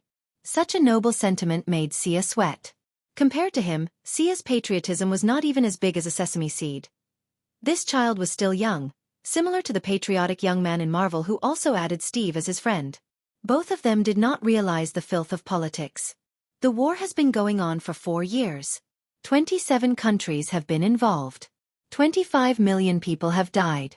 Countless innocent old people, women, and children have been slaughtered. The power of weapons has never been as great as it is today. I have to go back and save my people. At the end of his speech, Steve was sobbing uncontrollably. Except for Sia, who knew the truth of the history, everyone else was moved. Mother! This must be Ares's doing. Diana instantly came to such a strange conclusion through her own worldview. Thea wanted to say that Ares was wronged. This god was so wronged. What did the greed of mankind have to do with the god of war? How could he just put the blame on Ares? The good things were done by the wise leaders of mankind, and the bad things were done by the evil god Ares? In the beginning, Ares's only priesthood was war. However, during the long campaign of putting the blame on Ares, mankind automatically helped Ares to get a lot of priesthoods such as conquest, bloodthirst, destruction, and so on. Ares was pulled from the neutral camp to the evil camp. Hearing her daughter's words, Hippolyte was confused at first. However, she quickly recalled the evil and heartless stories that she had instilled in her daughter. She was embarrassed and speechless. Diana ignored everyone's strange looks and confidently explained her theory, from myths and legends to the current state of the world, and finally concluded, only Ares has such a powerful ability to do so many immoral things. Finding that no one responded to his description, he could only turn to Thea for support. Artemis, you think so too, right? Thea froze for 2 seconds before realizing that he was talking to her. What else could she say? Ares was not innocent. He was more or less involved in the war. He immediately nodded vigorously and made a clear statement. You are right. Ares must die. Antiope, who was supposed to be dead at this time, thought of something and advised in a low voice. Your Majesty, dealing with Ares is the mission of the Amazons. Thea also made her stance clear. Your Majesty, I can feel the remnants of Ares' divine power in the world. This is our mission. She could feel the divine power of a ghost, but she couldn't feel it. It didn't mean that the Queen couldn't feel it. Steve had just crashed, and the Germans were still floating on the sea. The Queen could rush to the seaside with a large number of thugs. The battlefield at that time was not close to the residential area. How did she come? The Queen must have some kind of detection and warning device, otherwise, it would be impossible to be so fast. Diana got the support of the two and became more confident. She looked at her mother with bright eyes. Hippolyte's face was cold. She ignored the three and took the lead to leave the courtroom. Everyone walked out in a single file, and Diana walked at the back with her head down. Thea looked around. Ha! Steve was still tied by the noose. She untied the noose and handed it to Diana. This equipment, in the words of Shenxia, had too much karma. She didn't dare to put it in her pocket in front of everyone. Niabi, take him down and clean up. Thea handed Steve, who had recovered a lot, to the dark-skinned woman. No matter how thirsty he was, he wouldn't do anything to Niabi, who was like a black bear, right? Thea, what should I do? Diana asked worriedly. Hey, this girl was obviously confused. Finally, she didn't call her by a long list of names. Thea could only encourage her. Stick to your heart, Diana. No matter what, I will support you. With Thea's support, Diana's fear of the outside world subsided. Firm belief reappeared between her eyebrows. She told Thea to go back and wait for her, and hurriedly left alone. What was she doing? Thea thought to herself. Was she going to get the deceptive Godslayer? This girl was so lucky. Except for the problem with the Godslayer, she would soon be fully equipped and beat everyone who didn't agree. Not long after returning to the residence, the dark-skinned woman led Steve, who had barely washed up, back to report. Mr. Trevor, do you have any further plans to stop the war? Thea saw Steve staring blankly at the bread she baked the moment he entered the house. She was afraid that the future leader of the Sky's Eye Society would starve to death, so she quickly threw him a piece of bread. After he finished it in a few bites, she handed him a glass of water. Your American English is very authentic. You have a gift for languages. I'm going back to London first. You know London, right? It's the capital of England. I need to submit a mission to my boss. After that, I can help you find your man. Ares. Yes, that's the name. Steve was about to tease Thea when he saw her beauty, but when he saw Thea's divine power staring at him through her eyes, he didn't dare to say anything else. Instead, he told her his plan honestly. What kind of bullshit tea plan was this? This guy was deliberately using Diana as his free bodyguard. If Ares hadn't jumped out, with Diana's little experience, she wouldn't have been able to find him even if she searched for 100 years. This war was not about strategy or planning. It was about who was the dumbest. These two half-brothers had fully demonstrated a competition of who was worse than the other. Although this mission was stupid, and the outcome of the battle had nothing to do with the world, Thea had no choice but to participate in this so-called epic battle with them in order to collect enough energy to go home. Niabi, I'm going to go on this fated expedition with Diana. Although we weren't on good terms at first, we're good friends now. Do you want to stay or come with us? The dark-skinned woman hesitated for a moment. She wasn't Diana, who yearned for the outside world. To her, living and dying on the island was her final destination. I understand, my friend. Thank you for taking care of me for so many days. I'll now give you back your freedom. I'll discuss your matter with the Queen and let you return to the Amazon.